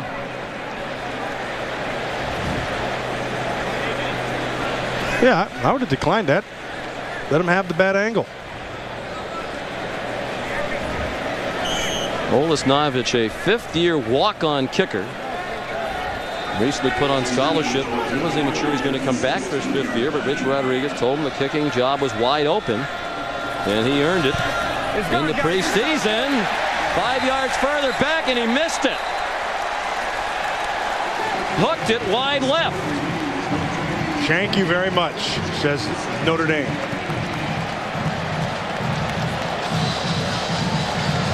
Two miscues that you cannot afford inside the 3-yard line. The first is the snap. You have the fumble, he falls on it, you waste it down.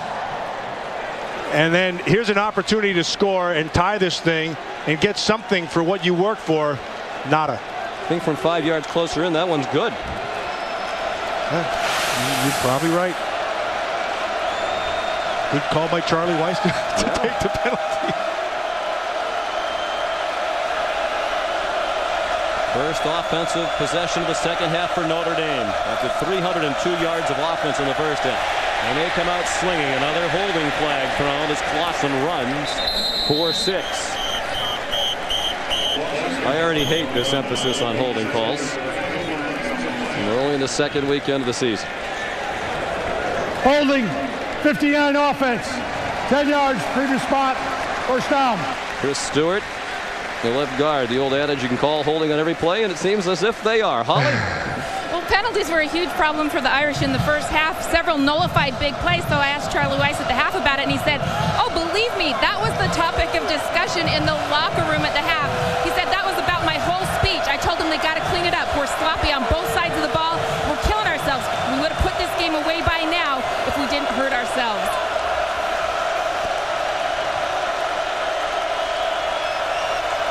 The other team has turned it over, and that's been a staple of the Charlie Weiss era. Quick throw and catch. Golden Tate got them back out to the 19. I like that play. Set up second down and 11. Matter of fact, Matt, since 2005, only West Virginia, Florida, and Ball State have had more turnover-free games than Notre Dame. They had another turnover-free game last week. They're 16th since 2005. That speaks to good coaching.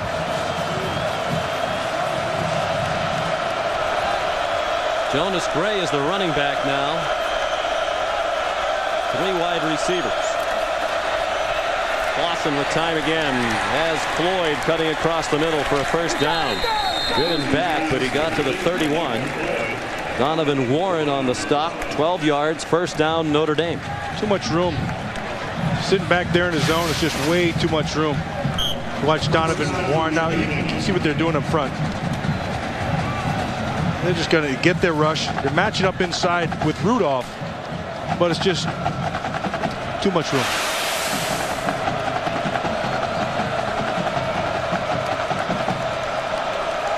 Four catches for Floyd. Tate has 6. They've combined for 10 catches for 150 yards. Some of those preseason publications have them rated the best in the country. Fumble!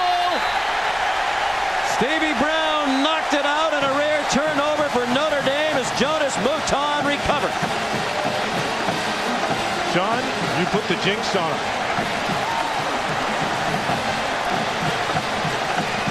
Just when we get done talking about having turnover-free games, here they come. Gonna watch him coming off the edge. He's going to get the pressure. But this happened up the field. This is right here at the hand. Oh, there it is. Nice hit on Gray. This looked like Gray didn't quite get the handoff well.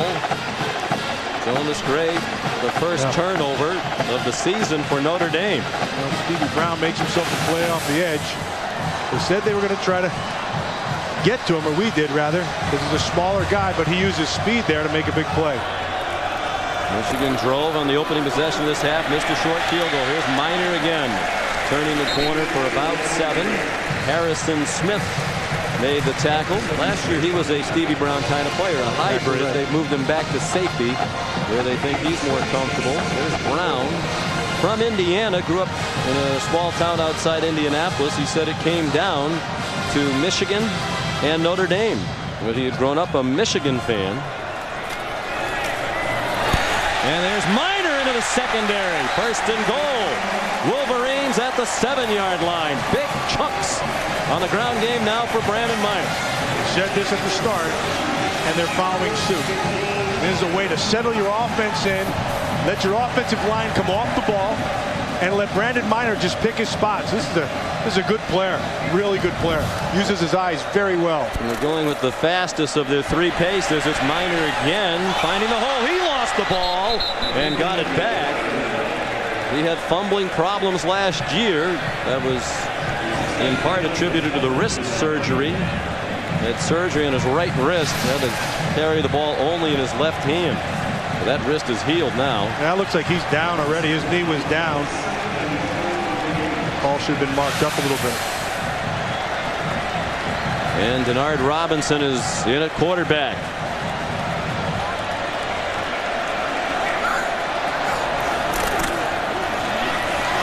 Running right inside the 5 and banged out of bounds at the 2. Brown wanted a late hit on that side of the field. They got to spot it at the 3. If I'm John Tenuta and I'm the defensive coordinator for the Notre Dame Fighting Irish, whenever I see 16 come into the game, I'm going after him because he doesn't pose a threat at this point in the passing game. So get your people up at the line of scrimmage, tighten down your coverage, and just go ahead and get after him. There's John Tenuta. Coordinates the defense with help from Corwin Brown. He's a former star defensive back here at Michigan. Forcier back in. Forcier throws, and it is caught. Touchdown, Michigan. Kevin Koger.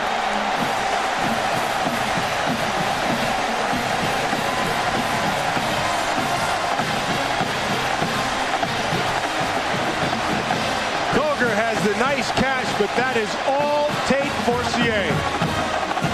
This kid is impressive. Not a big kid, but a heady kid, and he can play. And Olasnovich kicks the extra point. The Wolverines capitalize on the fumble. 5 plays to go to 26 yards, a 3-yard pass. Forcier to Koger. 3rd career touchdown for the tight end.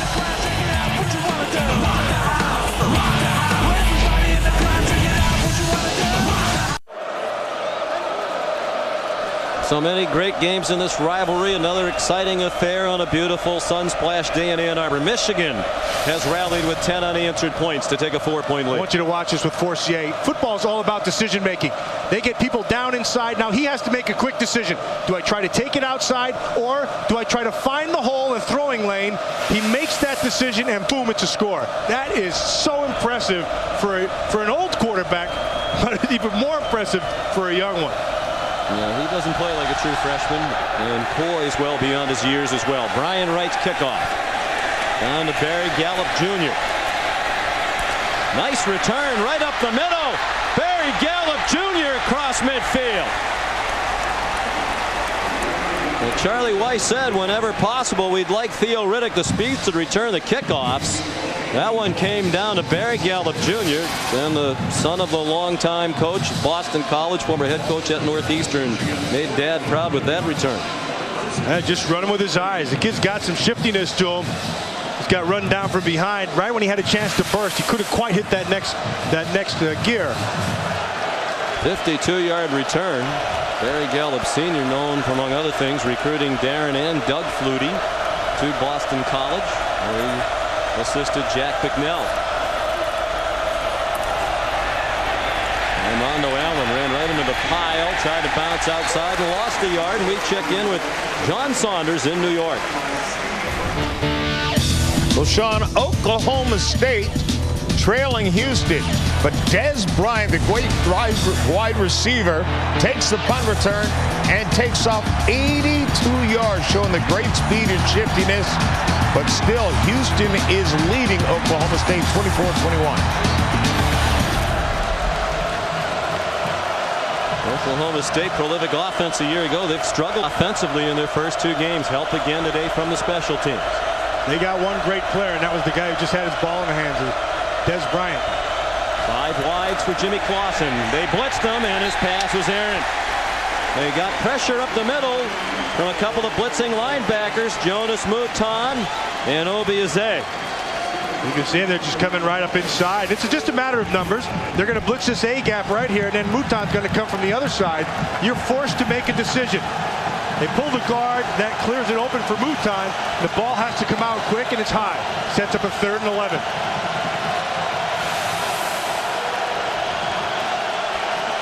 Lawson 15 out of 21. 211 and 2 touchdowns. No interceptions. Watch up top.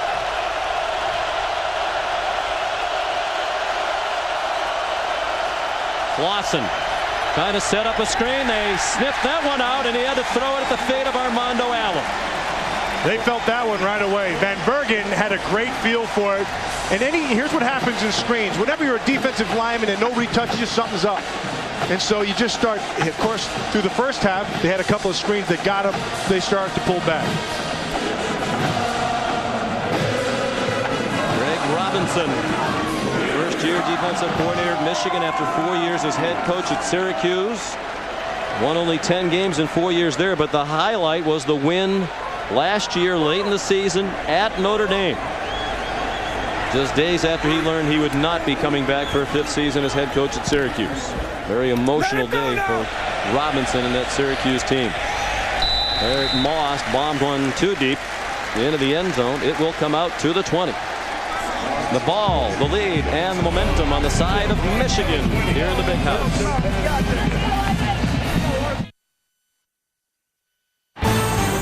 ESPN's College Football on ABC. Brought to you by Mercedes-Benz. You must experience the amazing new E-Class. Pacific Life. For insurance, annuities, and investments, choose Pacific Life. The power to help you succeed. And Taco Bell. Think outside the bun. Aerial coverage of today's game is provided by MetLife. MetLife has the protection you need for the most important ifs in your life. Visit MetLife.com today. After the first 3 and out for Notre Dame on offense today, Michigan takes over. On 1st and 10 from their own 20. It's Brandon Minor taking the handoff from Tate Forcier ahead for 2 yards. And Forcier in his second college game playing like a seasoned pro. He finds Carlos Brown on the outside. I think the most important thing is he goes to Greg Matthews right here and then finishes up with Koger in the end zone is when he does move, he keeps his eyes down the field. But he does it for more than one reason. Most of the time you say it's just a throw. He's not afraid to run either. Throwing deep down the field and incomplete. Darren Walls had step-for-step coverage with Greg Matthews. He's a young, he's you know, he reminds me of, he has some finesse to his game that you can't teach. Joe Montana had that. And when Montana was young, he would take off and run and he'd create some things. Forcier's got a little bit of that in it. In fact, he's got more than a little bit. Well, he says he's 6'1", about 194 pounds. He'd be lying. I stood next to him yesterday. If you know, he looks smaller than that. Certainly when you see him on TV, he was taller than I thought in person. He might be just under 6'1". Well set up screen, and Carlos Brown has a first down. And Forcier made the point yesterday. Said, all I know is I've worked out in the San Diego area with Drew Brees, and I'm taller than Drew Brees. Oh, he was proud as a peacock about that one, wasn't he? Now, if he can play like Drew Brees, who is a phenomenal, he's tearing it up right now. Forcier, after a good fake, tripped up, but still got nearly 5. Brian Smith made the tackle. Now, we talked about that rivalry, the Forciers and the Clausens of Southern California. 3 boys in each family that have played quarterback in Division I football. And Forcier's not hesitant to say there's a rivalry. Our family doesn't really like the Clausens very much. His brother Chris Forcier was coming out as the same time as Jimmy Clausen, both highly touted high school quarterbacks. Forcier's on the sideline. Denard Robinson. That's it. And they followed your advice, man. They know he's going to run it when he's in there, and he gets stuffed for no gain. So at one point, you're going to have to let him throw the football. Just a nice little fake and then get the ball down the field because they're crowding the line of scrimmage, which is what you'd expect. You know, this Forcier and Clausen thing, it sounds like maybe we should have it. It sounds like another show for ABC. Like, you know, quarterbacks of Los Angeles. Yes. You could probably do something like that. I think that's a great idea. I'm just thinking outside the box. But he said, you know, they don't hate each other, but he said there was a healthy dislike. All from Southern California, playing on a beautiful day in Michigan. Little bubble screen, and Kelvin Grady is pulled down. First year in the football program here at Michigan. He was a point guard on the basketball team for 2 years. His brother Kevin was a running back on the football team. He decided to give up basketball, come out for football. They're going for this apparently. 4th down and 1.5 to 2. What a risk. It might be a pooch punt, and it is. And Forcier showing another skill. Will it stop? Yes! Great effort by Stoneham to hustle down and save it from going into the end zone. He's already returned a kickoff, 94 for a touchdown. Now he downs the punt inside the 5. But what does this tell you about what Rich Rodriguez thinks of this young quarterback? He knows he's got a player, but they practice this. They practice this with all the quarterbacks. And he goes ahead and has him do the pooch punt and just gives him great field position. That's a great job by Rodriguez and great confidence in the young quarterback. And of course, in college football, it's the ball, not the player, with regard to the end zone. And the ball never did go into the end zone, so poor field position. Notre Dame from its own 4. Single deep, they're going to go up. Clausen airing it out. Single coverage. And incomplete. And Golden Tate wanted a flag, and now a very late flag thrown against Boubacar Sissoko. Well, they had single high. You can see the safety down there. And you knew he was going to take a shot down the field.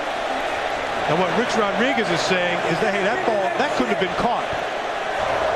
Pass interference, defense, number 33, 15-yard penalty, first down. I don't know if the official had trouble getting the flag out of his pocket. Now there's some woofing after the play, and Tate better be careful. And you watch Boubacar Sissoko right there, 33, gets on his horse, and see what they're going to call him is the blocking with that arm. That's what he's going to call him on. And now what Rodriguez is saying is, look, that ball couldn't have been caught regardless. 15-yard penalty from the line of scrimmage. The ball out to the 18-yard line. Play action pass. Clausen. Flag thrown. We expect offensive holding. Kyle Rudolph is wide open. He may go. Izay trying to catch him and does at the 10, but this one is likely coming back. And it will. Offensive holding. Clausen's right there and knows it. And what they're going to call is they're going to call Sam Young. And he just latches on. And anytime you're going to see a defender, when they turn him and throw him down, that flag is getting thrown. Holding. 74 offense. Half the distance to the goal. Still first down. That's Sam Young. And they may have addressed that at halftime, that we can't beat ourselves. That message wasn't taken. Take a good look at 74. You're going to see him right here. They're going to come up. They're going to try to take an inside move. Craig Rowe right inside. Now he latches on, turns him, and they're going to call that every time. Mike Williams, the safety, injured on the last play. He's being helped off as you look at the replay. Basically, part of the emphasis, when you engage, turn, and twist somebody down to the ground, they're going to call that holding. Yeah, they're going to call it. And they got him right there. And you made the point to Rich Rodriguez yesterday, you know, sometimes these linemen are going to get penalized because the defenders aren't very good at staying on their feet. You know, in that particular play right there, Craig Rowe took the inside move. He got banged, and he started to fall anyway. And then he just latched onto him, Young did, and just threw him to the ground. He would have been fine just pushing him. He was fine because he was already going to the ground. But got the hands in, they called him. It wipes out a 72-yard gain for Notre Dame. Back of their own 9, 1st and 20, 3.5 to go, third quarter. Clausen, near side, caught by Floyd. Tackled immediately by Boubacar Sissoko. We'll be glad to see this day end, and give him credit. He's hanging in there the best he can with Floyd. Well, they have that all day. I mean, they can go down the field whenever they want because they are giving Floyd so much respect with his speed. They're a little chippy out there. Yeah, a little push down, another push. That's just frustration. Gain of 12, 2nd and 8. Back and forth game here in Ann Arbor. Now it's Notre Dame down by 4. Quick throw, and it's dropped. Incomplete pass. Duval Kamara, junior from Hoboken, New Jersey, couldn't corral it. Troy Wolfolk was there. Now that's Butch Wolfolk's son. Yes. He's a great player, great running back here at the University of Michigan. And the guy can scoot, he can fly. Not quite as big as his dad, but boy, he's a heck of a good player at safety, and he covers a lot of ground. Troy's on the track team here. Moved from cornerback to safety in the spring. He would have been a backup cornerback. And Greg Robinson likes the transition he's made to safety. It's a big down right here. Play clock running out. And Clausen called the timeout with 1 second to snap it. Timeout. Notre Dame. First timeout. After 302 yards in the first half, only 27 yards of offense here in the third quarter for Clausen and Notre Dame. You're watching ESPN on ABC, home of the 2010 Rose Bowl game and the City BCS National Championship game. Tonight on BC, the NASCAR Sprint Cup Series rolls into Richmond for the final race before the chase begins. 8 of the 12 positions still up for grabs. The field very much in flux. Carl Edwards, Kurt Busch, Kyle Busch, Matt Kenseth all looking to fight their way off the bubble. That's tonight. Coverage begins. NASCAR countdown at 7 Eastern on ABC. 3rd and 8 for Notre Dame from their own 21. Down 24-20. 2:42 to go, third quarter. Floyd's matched up down below. Moved in closer to the line of scrimmage. Clausen under pressure. Lofts it up for Tate, and it's incomplete. The pressure forced the quick throw, and give Boubacar Sissoko credit again. He was on the hip of the receiver, and Brandon Graham applied the pressure up front. Graham got the pressure, and you can go back to Greg Robinson for the call in this one. Nice job. He comes unblocked, forces the quick throw, and the ball hangs up a little too high, and it's an incompletion. And a sign of good coaching is when you adjust at halftime, and obviously they've made some improvements with their defensive approach after Notre Dame went through that defense with ease in the first half. Eric Moss punts short,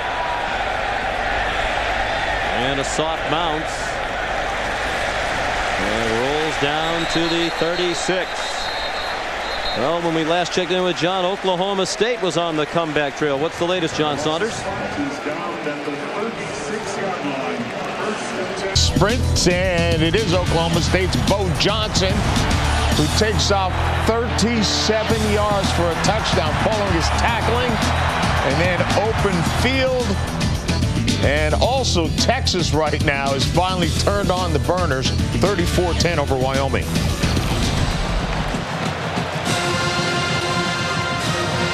Interesting early season matchup. The Longhorns traveling to Laramie to take on Wyoming. Under 2.5 to go, third quarter. Back and forth game. Michigan led 14-3. Notre Dame led 20-14. Then 10 unanswered points for the Wolverines. Brandon Miner, the ball carrier. Dan Harrison Smith made the tackle. There's Greg Robinson. He's getting into J.T. Floyd, and the reason he is, there was a little bit of scuffle going on after that play, after that punt, and he's just going to let him know, you do not do that. That is not. There's no part in the game for that part. Would have been a terrible time to get a penalty when they had stopped the Irish offense. Forcier could have run, dumped it off to Koger. First down, Notre Dame territory, 38-yard line. Kyle McCarthy banged him out. And yet another example of Forcier being in control. Koger's going to line up. This is the West Coast offense play. They're going to take him and they're going to run him right underneath. They're going to expect this defensive end to come up, and then you have to make a decision. So now he can run. He has the whole field. He's going to just dump it off to Koger, let him get down the field, get a big first down, a big play, live for another down.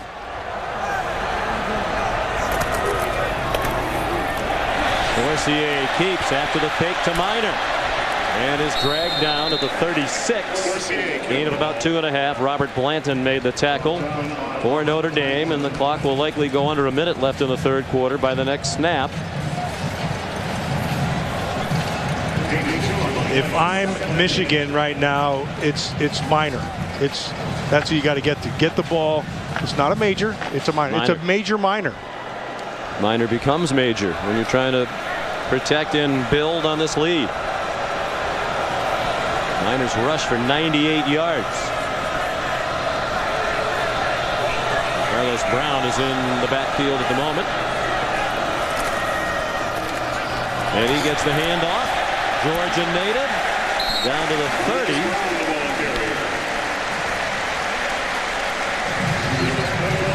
And a don't have to snap it again. And you think with as explosive as this Notre Dame offense can be, Matt, you don't want to sit on the lead if you're Rich Rodriguez, because you're very much an up-tempo rhythm offense.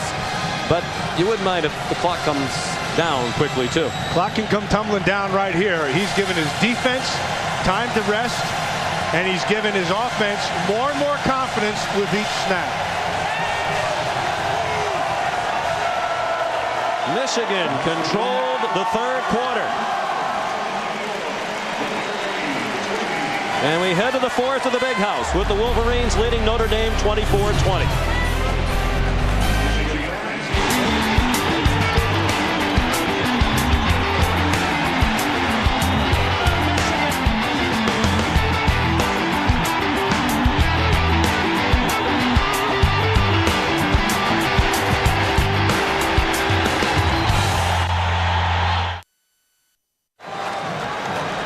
Gorgeous day on a beautiful campus in Ann Arbor, Michigan. University of Michigan hosting their rivals Notre Dame.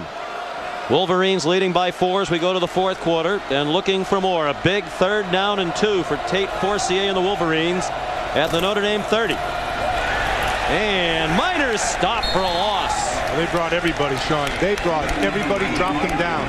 They were expecting a run inside, and that's exactly what they got. Ethan Johnson was right there. Ian Williams was right there. And also Harrison showed up. And Michigan's going to go for it. I mentioned they do not have a proven kicker. Oldest Novich, a career backup, now a 50-year senior, missed a short one earlier, and this would be almost a 50-yarder. So they'll go for it on 4th and 3. Forcier looked to the sideline for guidance. Safeties are coming down again. Everybody up for the Irish. Great move by Forcier. Right up the middle. Touchdown, Michigan.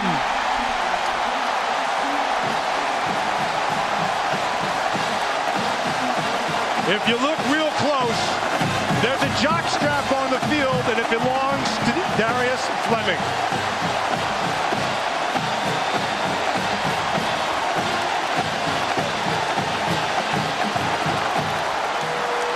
Sean, all I can say is wow. Wow to that kid. That kid is a stud bolt. A star is born in college football today. In one of the great rivalries in college football, on the biggest stage, Tate Forcier, the freshman, has delivered 31 yards for the score.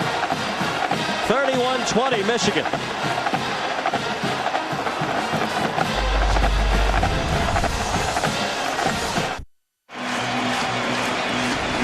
Time now for our Pacific Life game summary. And the yardage has tilted, as here in the second half, Michigan has 183 yards of total offense to 27 for Notre Dame. The penalties have hurt the Irish. Forcier's touchdown and the extra point, giving Michigan an 11-point lead. Right with a good kick.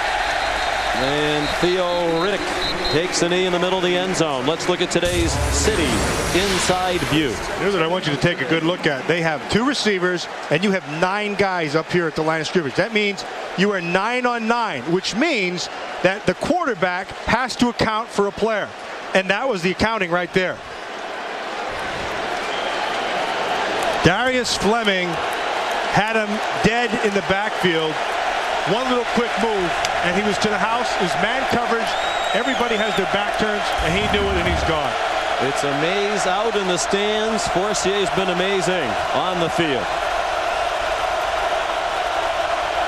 Now Clausen with work to do. Comes out with a quick throw. Duval Kamara. This is good for Notre Dame. And even 6. Yeah, this is good for Notre Dame right here. Troy Woolfolk with that speed getting over there. But now let's see exactly where they're at, because this is a talented team. This is a talented team, and this is a quarterback who's got the skills. He's got receivers outside who have an advantage in terms of speed and skill versus that secondary. And that secondary is without starting safety Mike Williams, who limped off a while ago. Holly Rowe tells us he's been taken to the locker room. 2nd and 4. Clausen might be confused. Goes to the run. Armando Allen fights for a first down. Tackled by Craig Rowe. We check in with John Saunders in New York. John, for the Sports Center right now, presented by Sprint. Rafael Nadal advances to the U.S. Open semifinals. He'll face Del Potro noon on ESPN2 on Sunday, and the women's also on ESPN2. Rafael Nadal, remember, coming back from bad knees. Chevy Rock and Roll 400 from Richmond International Speedway comes up next after football. Sean. And the football's a dandy. Clausen's throw incomplete. Donovan Warren had the coverage on Golden Tate. Warren, yet another Southern Californian in this game. He's from Los Angeles. His godfather is the terrific former USC defensive back Mark Carrier. We said, you're from Los Angeles. Your godfather's Mark Carrier. How'd you wind up in Michigan? He said, well, I want to get away from home. And he said, Carrier told him, I don't care if you don't go to USC as long as you don't go to UCLA.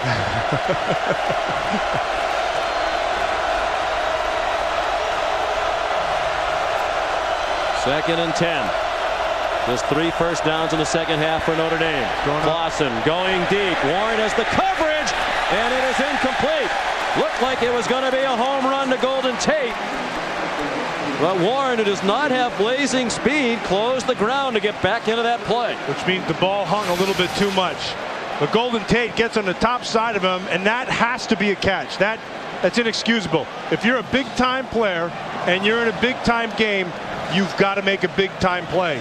That, however, was a big-time drop, and Clausen knew it. And now a big 3rd down and 10. They're in the huddle a long time. Play clock at 5. They don't want to burn a timeout here. They've already used one, and now they use another. And down by 11 in the 4th quarter, that leaves with 1. Second team timeout. That happens a lot when you have a big play down the field and you have to get back. They use too much time. We'll be back right after this.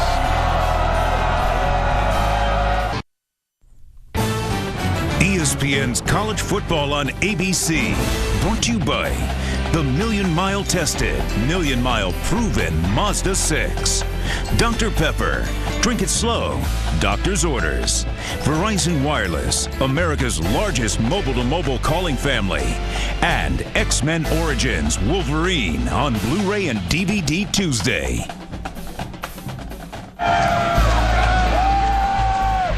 They gave out 30,000 of those foam fingers. Part of the release of the DVD X-Men Origin Wolverine. They'd like a few extra hands on defense right now. 3rd down and 10, Notre Dame. Michigan leads by 11. 13 minutes to go and only 1 timeout left now for the Irish.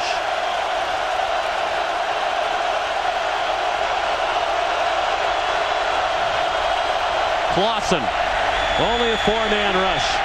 Steps up and throws for a first down. Michael Floyd out to the 44. They didn't come after Clausen, and they paid the price. 14-yard gain. And they dropped everybody back in the zone. And Clausen, because he's not getting the pressure, he's able to look down the field. See? And now he just waits for Floyd to come across, and boom, ooh, he was met there. But a nice job of Clausen finding the receiver and banging out, getting it done. 6 catches, 119 yards for Floyd. His 2nd straight 100-yard-plus receiving game to open the year. Slant. Another first down. Floyd again to the 43-yard line. Clausen had Floyd and Tate and Kyle Rudolph, the tight end, out to his house this June for a week in Southern California. They're going to get to the line of scrimmage here, passing drills. They are coming up quickly now. Charlie Weiss wants them to hurry up, but they spent a week this summer working on timing. They all say they think it's really paid off in game situations. They've certainly been crisp in the first 2. Whoa! That time Floyd didn't see it coming. And it was Sissoko who couldn't handle the fastball from Clausen. Yeah, he didn't see it coming either. Hit him right in the old breadbasket. That should have been a pick. Could have been going the other way. Clausen sees it. He knows what he has. Look at that. Boom. He had Mouton coming from the inside out, and so he just pulls up. That you can't do. You turn into a defender right there. But Sissoko was not expecting it. Bounced off his chest. Sissoko had an interception last week against Western Michigan, first of his career. He's a sophomore from Detroit. Again, the play clock running down. Wonder if Clausen's aware of it. 1 second, they didn't get it off, and the flag is thrown. Yeah, you got to make sure. Delay game. Offense. 5-yard penalty. Remains second down. Well, he's way too experienced now. 3-year starter beginning his junior year to have stuff like that happen. And that means, the play's got to get in faster too. That's coming from the sideline, and Charlie's calling those plays, which is I agree, but they were milling around. That happens sometimes. Yes, it does. They probably start thinking about all kinds of things up here. Can't wait till this week's edition of milling around. 2nd and 15. Say this, with this new construction, it is noticeably louder at the big house. Clausen throws, caught, short of a first down, but they get a lot of yardage back to the 38-yard line. 10-yard gain on the completion to Tate. 6 more needed for a first down. Tate just makes sure he gets a foot in bounds, and then he's out of bounds. But what you're seeing right now is what we said at the very start of this game.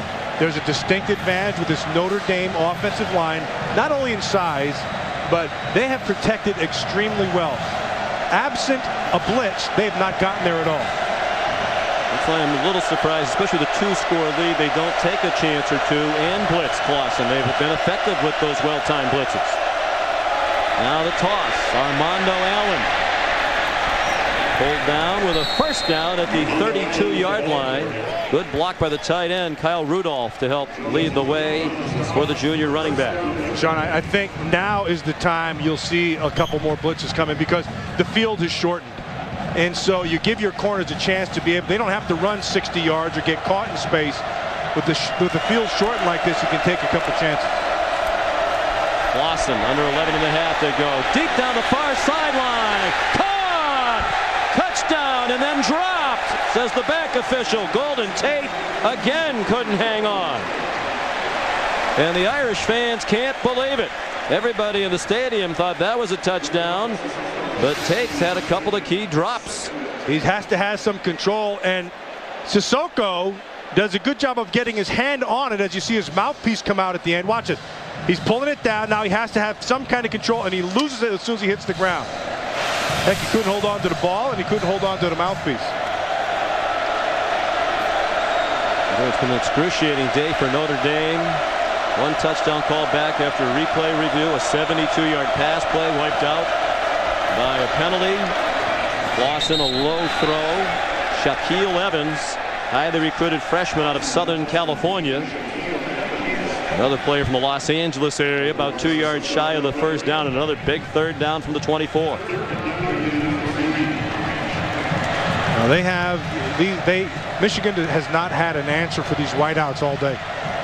And they've tried to bring some pressure, and they've had a little success when they could bring people up inside, blitzing that A-gap. But they cannot hold up on the perimeter. 3rd and 2, perhaps 4 down territory. As a freshman kicker, particularly effective. Armando Allen turns the corner, and it looked like he got it. No, based on where they're spotting it, I don't think he did get it. Look at that spot. And now what will Charlie Weiss do? He has a freshman kicker, but he is down by 2 scores. The field goal gets him within a touchdown of the 2-point conversion, but he's sending Clausen back out. He's going to say, my offensive line is better than your defensive front. I'm enjoying a big physical advantage, and we're going to prove it right here. Game 2, but a big play perhaps for the season for Notre Dame in Michigan. 4th and 1, Clausen, first down.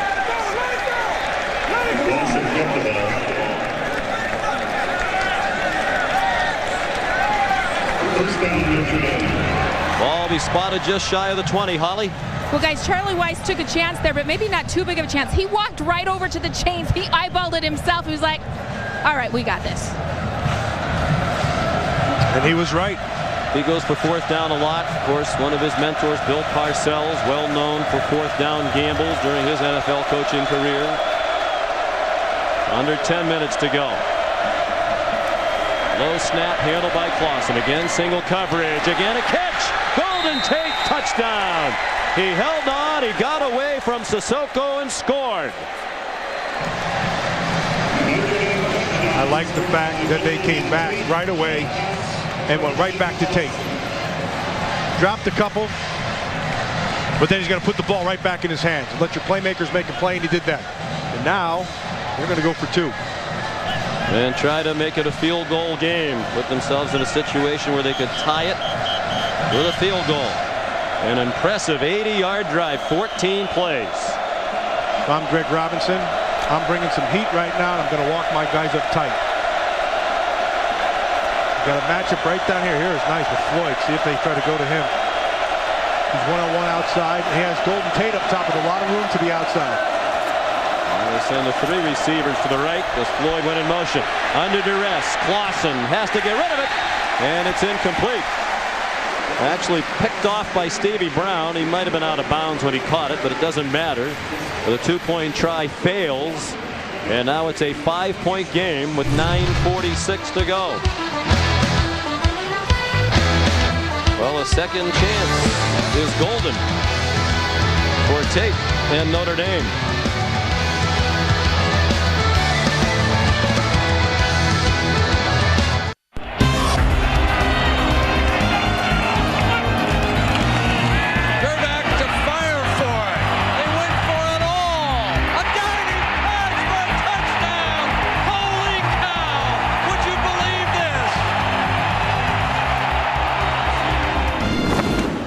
So many memorable moments in this rivalry.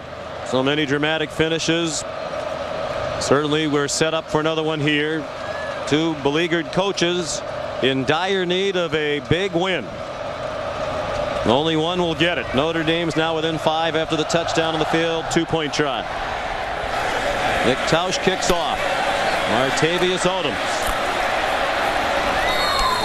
tripped up. He made it to the 29. Mike Anello, special team star for Notre Dame, made the tackle. And here's our star, John Saunders in New York. Well, thank you, Sean. It's the AT&T All-America Player of the Week update, and it goes to Tim Tebow. Now 30 consecutive games with a touchdown pass, 25 per games with both a touchdown pass and a touchdown run. 15 for 24, 237 yards and 4 touchdowns. Text 345-345 on your AT&T wireless phone to vote, and a chance at a trip to the national championship. Michigan trying to protect the 5-point lead. They come out swinging, and Forcier on the money to Daryl Stoneham for a 9-yard gain. Rashawn McNeil had the coverage. Stoneham a little bit slow to get up. I know you're talking about texting for your player of the week down there with Tebow, and of course he had himself a heck of a game, but this kid right here, Forcier, you're going to have to look at too. He's doing some stuff you don't normally do. Well, they were dreadful on offense last year, Matt, and one reason why they had a historically horrible season, worst in school history here in Michigan. But if you're going to run this offense, you need to have that dual threat quarterback with the skills to do it. Forcier played this spread offense in high school. He got here in January after he graduated from high school a semester early. He was born to do this. You know, you can have all the coaching and tutoring and all, you can have all that you want, and you get out in the middle of the game, and you either have it or you don't have it, and it's visceral, and it comes right from the gut, and Forcier is showing that he's got that. See if he pays attention to the play clock here. Now they help Stoneham off the field and stop the clock, so he can take it down to about 9 minutes. And I think Rich Rodriguez is hopping up and down. That might be part of the message. 2nd down and 1. Safety's coming down. Trying to stop the run. It's Minor powering for a first down. Catherine Lewis Moore made the tackle. They're out to the 44. Here's Holly. Tate Forcier's done a lot of impressive things today, but to me, one of the most impressive was after that touchdown run. He ran over to the sideline and sat by himself on the bench. He did do a couple of fist bumps, but he wasn't emotional. He was not celebrating. He put the headsets on. He refocused. He's young, but he understands there's a lot of ball game left here. He didn't want to get caught celebrating. He just refocused himself to finish this ball game.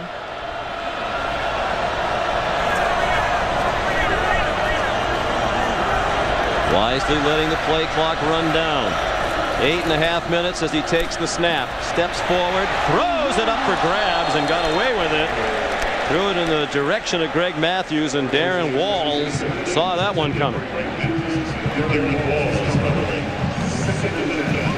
And a blow for Michigan with Stoneham out of the game. They were already without Junior Hemingway, out today with an ankle injury after he had 5 catches for 103 yards and 2 touchdowns as a wide receiver last week against Western Michigan. Michigan has not turned it over today. Forcier, one of his few poor decisions today on that last throw that he got away with. Minor taken down at the 42. It'll be 3rd down and 10. Another tackle for Kyle McCarthy, who Charlie Weiss says is going to be a 3rd, 4th, 5th round pick. Some team might be all that excited about him. He's going to wind up starting at strong safety in the NFL for 10 years. Kyle McCarthy has those other things that you just don't teach. He's got a nose for the football. He's always around it. He's smart. He's always directing traffic back there, and he's a good tackler. He's a sure tackler. 8 minutes to go. Big 3rd down and 11. Forcier intercepted, and it's Kyle McCarthy.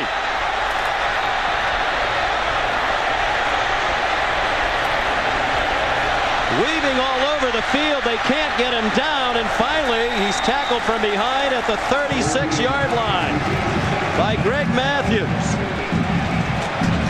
20-yard return.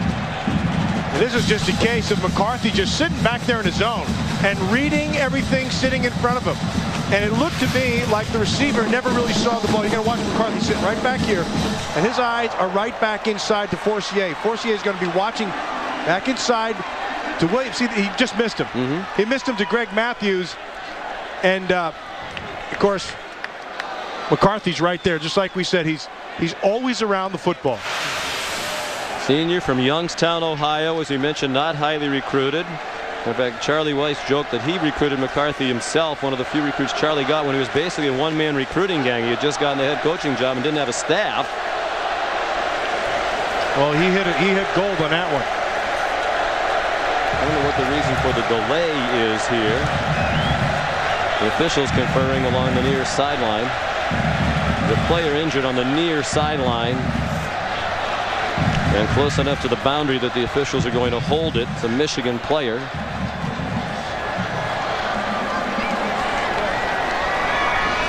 Well, Greg Robinson summons the defense.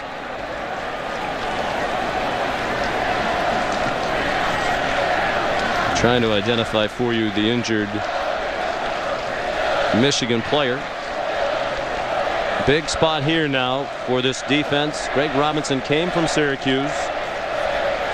Said he could have sat out a year, collected his money from Syracuse that he had coming to them after the Orange let him go, but he wanted to coach, and he called Rich Rodriguez.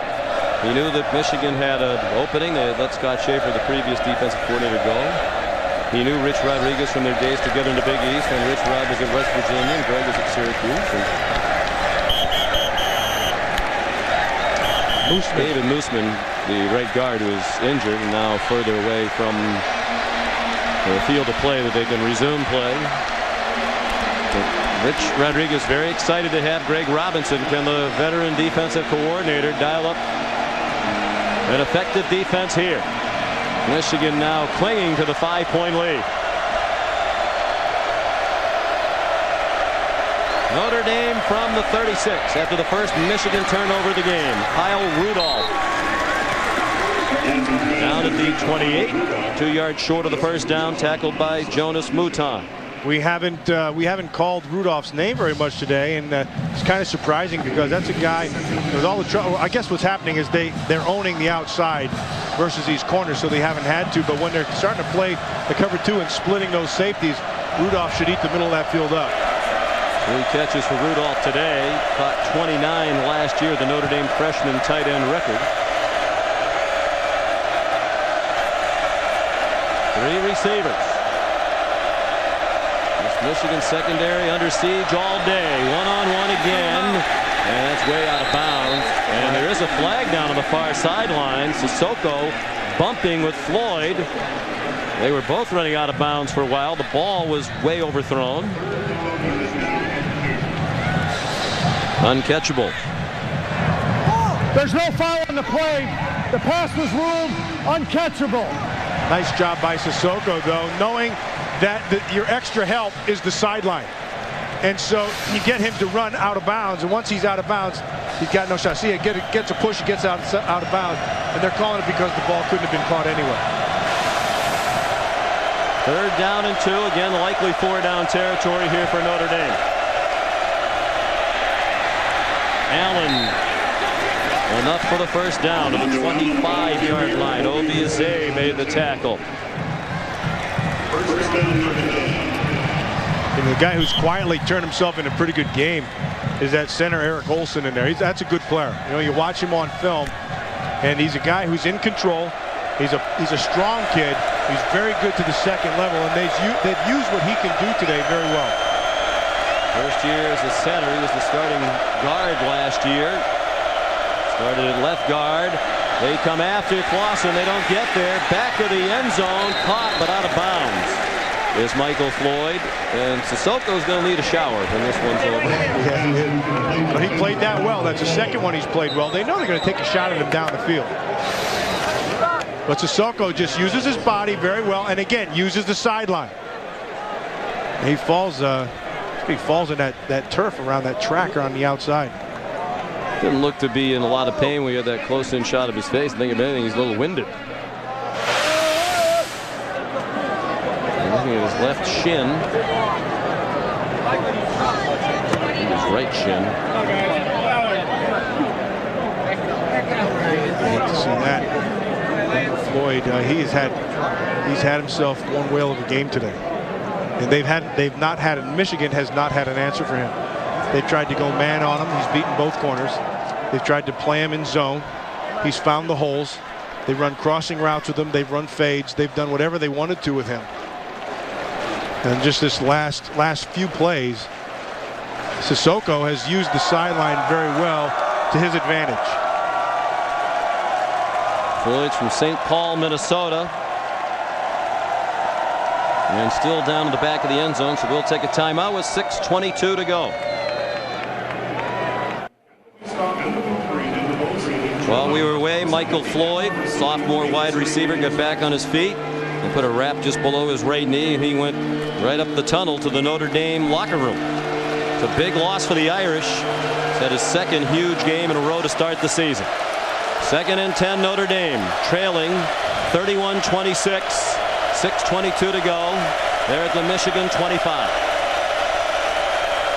They stay with 3 wide receivers. Third man. Clausen throws. It is caught by Shaquille Evans, who just came in for Floyd. He fought for every inch.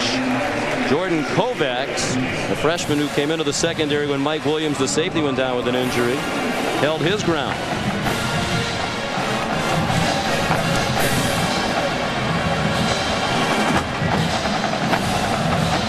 And another huge 3rd down and 2.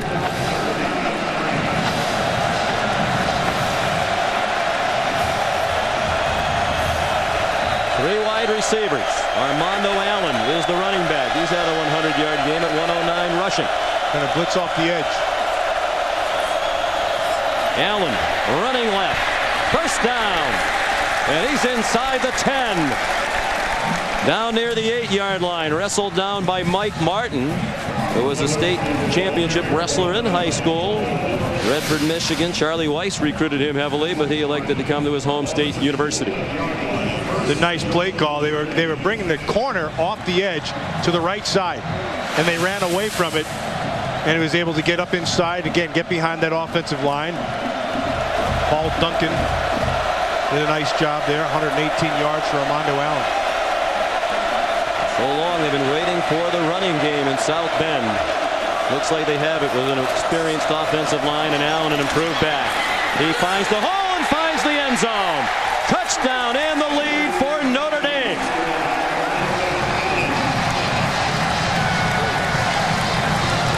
Got to go for 2 here, Sean. Nice job by Olson, the center. Nice job of the right guard there also. It's just a young kid. The right guard is Trevor Robinson. They got a good push up inside, and then Mondo Allen just went ahead and finished it.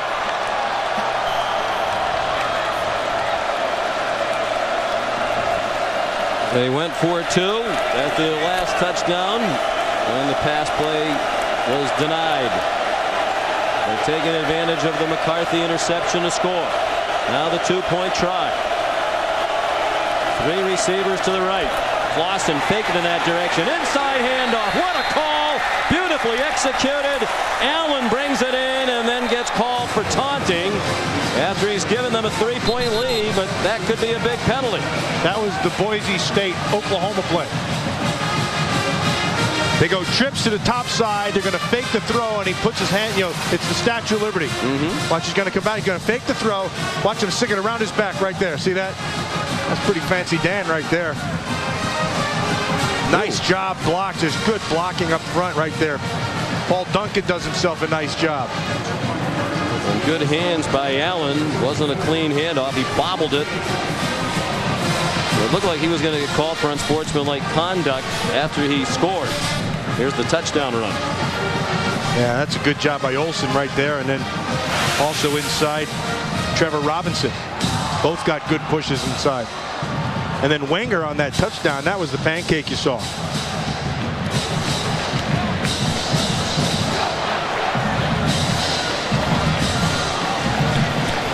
These 2 longtime spirited rivals. There's another matchup, another game befitting this rivalry. Tonight at 8 Eastern, more excitement on ESPN. 2 top 10 teams battle.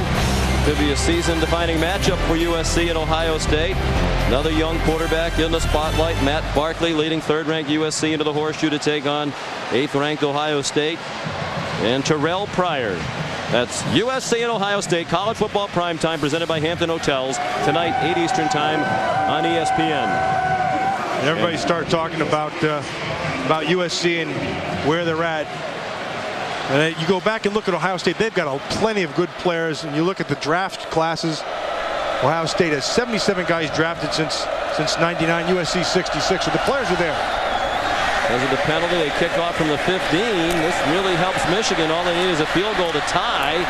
And they're going to have excellent field position, largely because of the unsportsmanlike conduct call. Martavius Odoms brought it out to the 41. Right, Mata made the tackle. Let's check in with John Saunders in New York. Well, Sean, Oklahoma State trying to march back against Houston, but Zach Robinson's pass to Dez Bryant is tipped. Picked up by Jamal Robinson, who returns it 26 yards for a touchdown, and Houston has a 45-35 lead. The Chevy Rock and Roll 400 from Richmond International Speedway follows Michigan Notre Dame. Both teams have rallied from behind today here to take the lead. Now it's Michigan trying to come from behind, and Matthews is chopped down immediately by Darren Walls.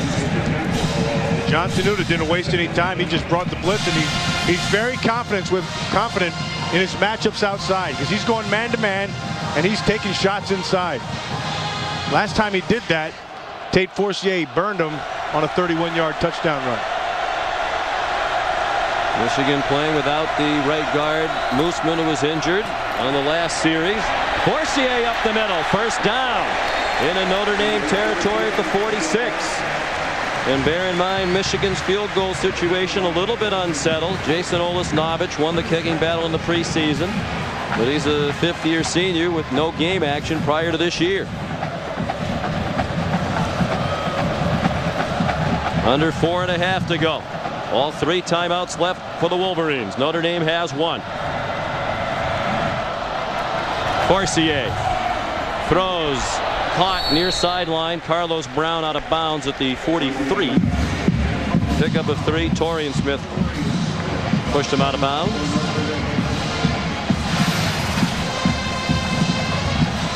That's the second good catch that Brown's had. Remember early in the game he had one with a big first down.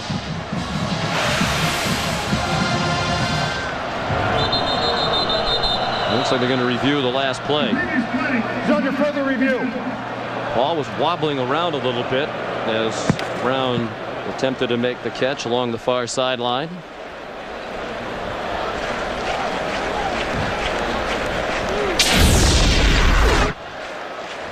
You're going to see if he has control before he steps out. I think he did. I think he did too. I don't think you can overturn it. Not that it's inconsequential, but it was just a 3-yard gain. He certainly bobbled it for a while, but it looked like he had possession about here. Well, the red is about the foot came down. 3:58 to go as the clock is stopped. And it was a quick review. We have a catch. And it is a catch. Confirmed by replay.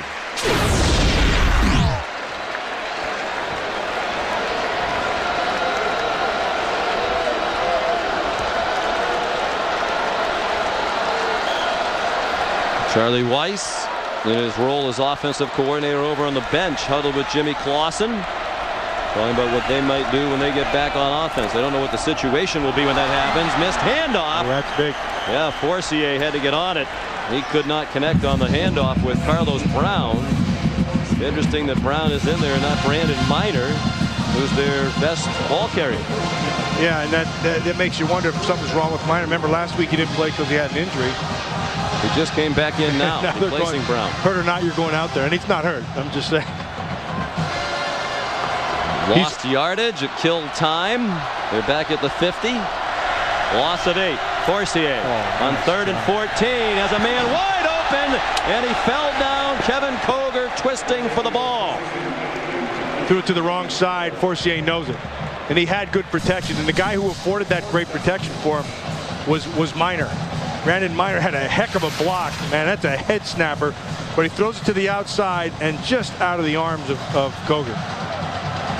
With nobody in a white shirt near him, Rich Rodriguez thought about it for a while, but with 14 yards to go, he's going to punt, play defense, uses 3 timeouts. That defense hasn't been very effective at stopping Notre Dame today, with the exception of much of the 3rd quarter. And they don't get it off. Delay a game penalty. Delay a game. Offense, 5-yard penalty. Still 4th down. Keep in mind, Michael Floyd went into the locker room. So they still like the protection. They still like the running game, but they're going to throw the ball with Clausen, and which means Golden Tate's going to have to come up big for him. Well, they have depth at wide receiver with Tate, with Kamara. And another flag before the snap.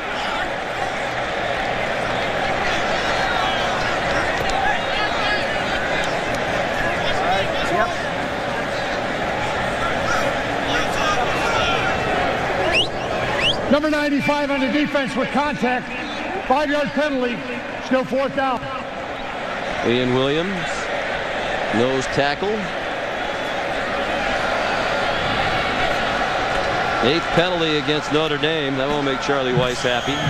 Michigan penalized 6 times. Golden Tate back for the punt from Zoltan Mesko.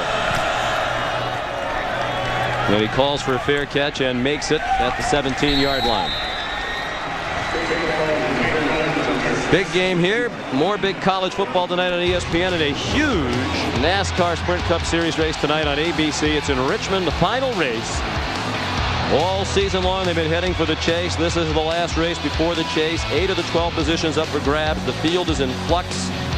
Carl Edwards, Kurt Busch, Kyle Busch, Matt Kenseth, all trying to fight their way off the bubble and in as they compete in the NASCAR Sprint Cup Championship. The field will be set tonight at the Chevy Rock and Roll 400 presented by Pennzoil, 7 Eastern Time on ABC, starting with NASCAR Countdown. See how Notre Dame plays it here. They've been slinging it all over the field. Clausen 309 yards passing, but now they're in time-killing mode, you would think. And they start out with Armando Allen, and he has a lot of room. Michigan sideline irate. They wanted a holding call that they're not going to get. Jordan Kovacs made the tackle, but it's out to the 29 and a 1st down for the Fighting Irish. They wanted it on Kyle Rudolph, who was working on Craig Rowe. and he just held, he latched onto him and kept on going, and they're complaining from the sideline, but Rowe got blocked. You got to get off that block. You cannot, if you're a defensive end outside backer, you cannot let a tight end block you. Again, you saw Clausen upset with the speed at which the play came in. They have time to get it off here. He wants to milk all of that play clock. Michigan undoubtedly will start using their timeouts. Robert Hughes is the running back. More a halfback, now a fullback. Powerfully built. He goes ahead for a yard.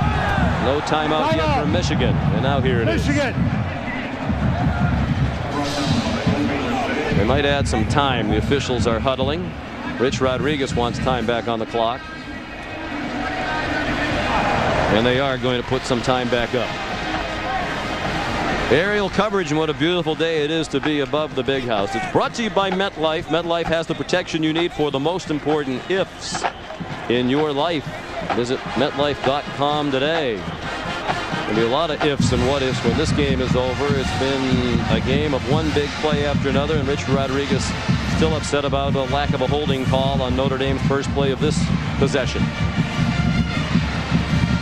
So if you're Michigan right now, these next 2 downs are the big ones. Obviously, you've got to be able to get off them, get off the field, and there's the.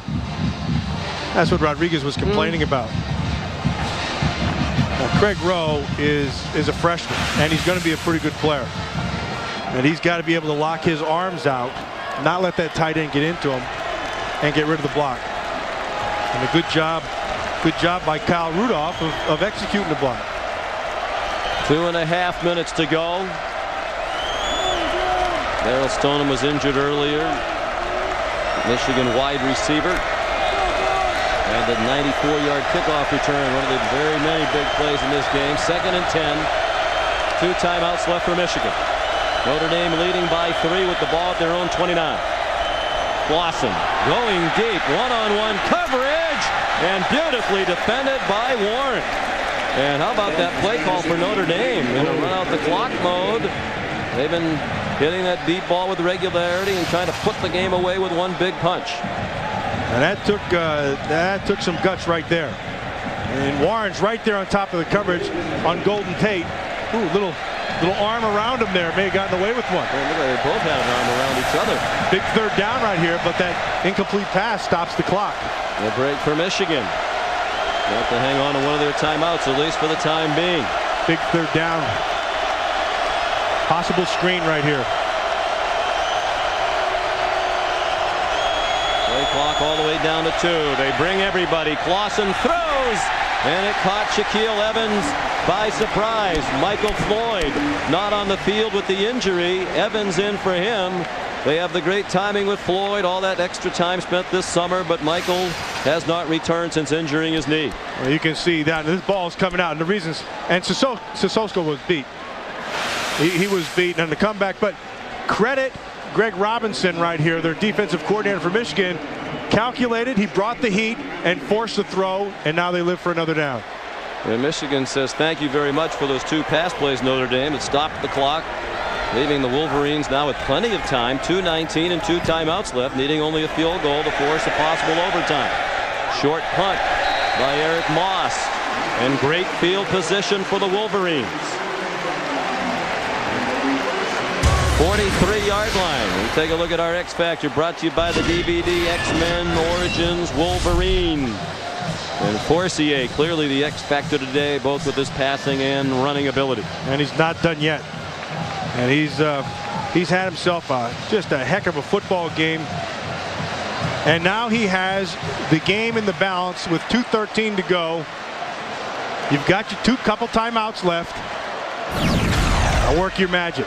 He's been magical all day long. Forcier grew up in Southern California, Michigan fan. His dad is originally from Michigan. Forcier over the middle, caught.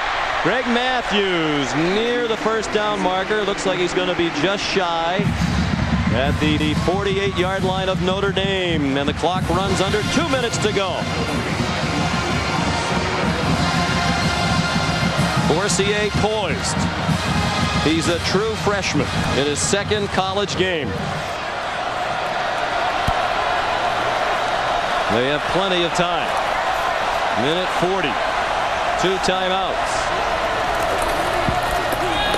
Minor gets the first down. They'll stop the clock for a moment to move the chains. They're at the Notre Dame 42.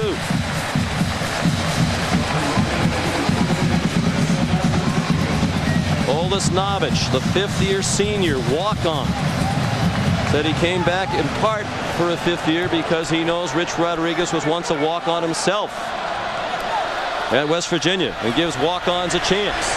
Forcier under duress and bang down. Huge loss back at the 47-yard line. John Ryan is there for the Irish, the senior from Westlake, Ohio, near Cleveland. We avoided the first one, but Ryan just came flying through. And Michigan forced to use one of its remaining timeouts. Each team with 1 timeout left. With 1:17 to go, Notre Dame leading by 3. And 2nd and 15 upcoming for Rich Rodriguez and the Wolverines after we check in with John Saunders in New York. Sean, just updating some scores in the Sports Center in-game. Number 1, Florida wins easily. Texas, it was a struggle early with Wyoming, but they pull away. Oklahoma State loses after that big win against Georgia last week. And UCLA clinging to a lead over Tennessee. Don't forget, coming up next, the Chevy Rock and Roll 400 from the Richmond International Speedway. That's coming up next. Countdown.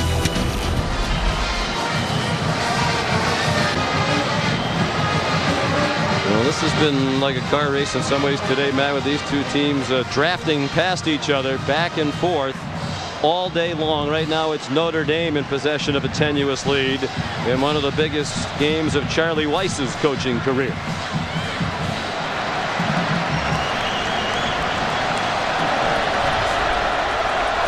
Second and 15.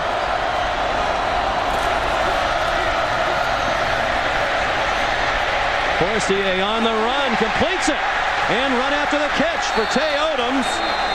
And he's in bounds, so the clock runs. That sideline wanted to get out of bounds. He's at the 36. It's a mistake. He needed to get out of bounds. He wasn't aware of exactly where he was. Oldest Novich, in his first career game last week, kicked a 44-yarder. 3rd down and 4 here. Forcier over the middle. Is it caught? Yes, say the officials. Rashawn McNeil was all over Martavius Odoms, but it's a catch to the 29. From here, a 46-yard field goal. If it gets to that, they're within Oldest Novich's range. That is a great catch by Martavius Odoms. And the ball's thrown exactly where it has to be. The coverage is all over the top of him, but he goes down and gets it. 40 seconds to go. 1st and 10 Michigan, down by 3. They inch closer. Give me the ball. Laterial Savoy, his first catch of the day. They're depleted at wide receiver, so it's Savoy with the catch. Darren Walls the coverage. 30 seconds to go. And a timeout has been called. Ooh. By Michigan, their last one. That surprises me. That surprises me. Now he's going to have to throw. If he's going to throw and it's complete, they're going to have what, say 20 seconds to get everybody in, which is enough time. That's more than enough time. Down. Right now, unless they have time with 30 seconds. The clock will stop to move the chains if they get a first down. Of course, it'll stop on an incomplete pass. If he does throw and it's incomplete, now it's his second. It's 2nd and what, 3? Yeah, long 3, just about 4. And from here, it would also be about a 39-yard field goal, which is within Oldest Novich's range. This is when it's fun when you're a player. I mean, it doesn't get any better than this. You got a packed house, you got a big game, a big rivalry. You're going up and down the field. This is what it's all about. This is what football is all about. And a very important auto race coming up next. 2nd and 4. Would you take a shot at the end zone and try to win it? With the ball at the 22. Forcier looks like he wants to run. Forcier throws on the run. Caught inside the 5. Laterial Savoy out of bounds with 22 seconds to go. This kid, I don't know what else to say. He's done everything and more. He is the real deal. First and goal, and now Michigan poised to win it, but without a timeout. And the time tenuous if you get tackled in the field of play. Going to the end zone. Forcier. He's running. He's in trouble. He's still on his feet. Now he throws. Dropped in the end zone by Savoy.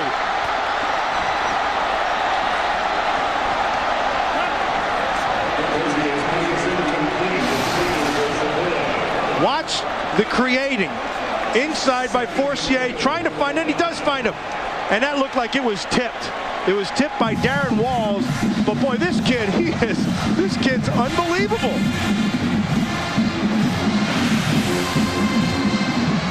Second and goal, you can still get, in 16 seconds, you can still get all 3 downs. With the injuries at wide receiver, Savoy, a 5th-year senior, long-time backup in there at crunch time. Notre Dame brings the blitz. Forcier throws, caught, touchdown, Greg Matthews.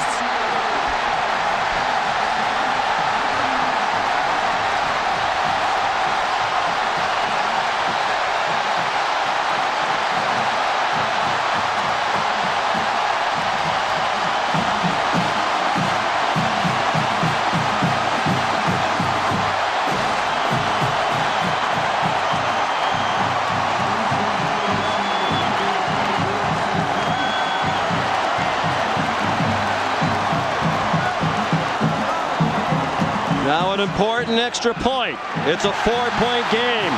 As Olis Novich knocked it through, now a field goal does Notre Dame no good.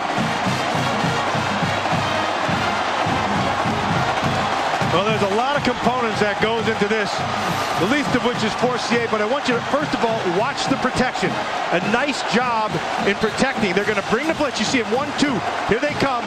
He steps and throws, and up top, Williams. What a great move.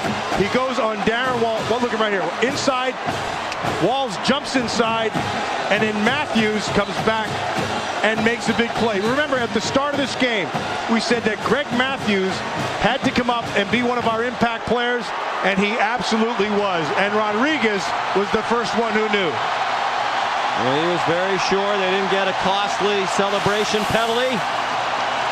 Unsportsmanlike conduct penalty hurt Notre Dame earlier after a score. Matthews, as Rich Rodriguez said, he's our veteran, a senior from Orlando. 5 catches today. 68 yards and the biggest touchdown of his career. Forcier on the drive, 6 out of 7. He took him 57 yards in 9 plays in 2 minutes and 2 seconds. There's a new star in college football. He's a second-game true freshman, Tate Forcier. You better believe it. And we're picking a player of the game. It's that boy right there. Tate Forcier did everything you could ever ask of a quarterback at any level. Squib kick. They wanted the speedy Riddick to have a chance to return it in Notre Dame, but he couldn't handle it. It'll come out to the 20, 10 seconds to go. A timeout for Notre Dame. And Clausen saying, wait a minute, 1 second should not have come off the clock. They've been throwing the ball deep against Michigan secondary that's been shaky from time to time today. But you'd have to think Greg Robinson, this will be the all-time prevent defense right here. With 11 seconds to go, you let him throw it in front of you, you're not getting beat deep.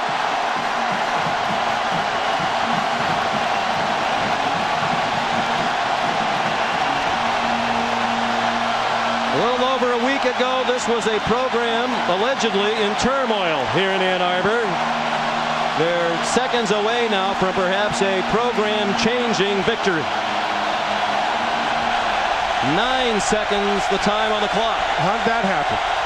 Should be 11 up there.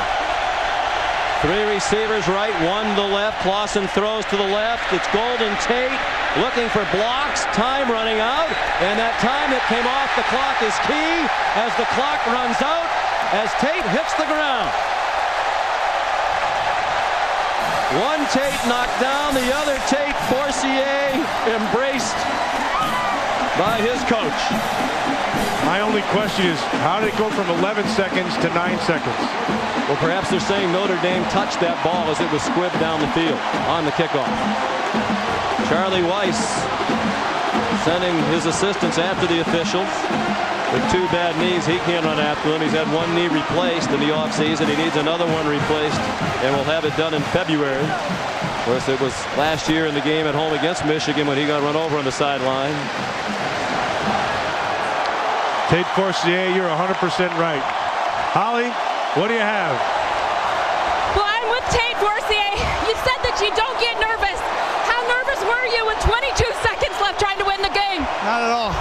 Not at all. I don't get nervous. They gave me just enough time. You know, I let my guys make the play, and Greg made one hell of a play. Tell me a little bit. Earlier in this game, you had that big run for a touchdown on 4th down. What were you thinking on that play? You know, I saw cover 0, and I knew once I beat the first line, you know, I knew I was gone. You also had to kick in this game. You did a little bit of everything. How did you keep your composure? You know, I've been preparing for this my whole life, you know, and it was like nothing new to me. You've probably imagined this as a little boy growing up. How does that compare with how this moment feels for you now? Unbelievable. Unbelievable. I mean, I'm speechless. Thank you. Yeah. As we found out yesterday in visiting with Tate Forcier, it's unusual for him to be speechless. Among his many talents, he can talk. He's the toast of the town tonight. Final score, 38-34, Michigan over Notre Dame. A wrap-up of this game on ESPN News in just a few minutes. Be sure to tune in to ESPN tonight, 8 Eastern Time. Number 3 USC, number 8 Ohio State. Coming up next on ABC, it's the NASCAR Sprint Cup Series Chevy Rock and Roll 400. For Matt Millen and Holly Rowe, Sean McDonough, so long from jubilant Ann Arbor.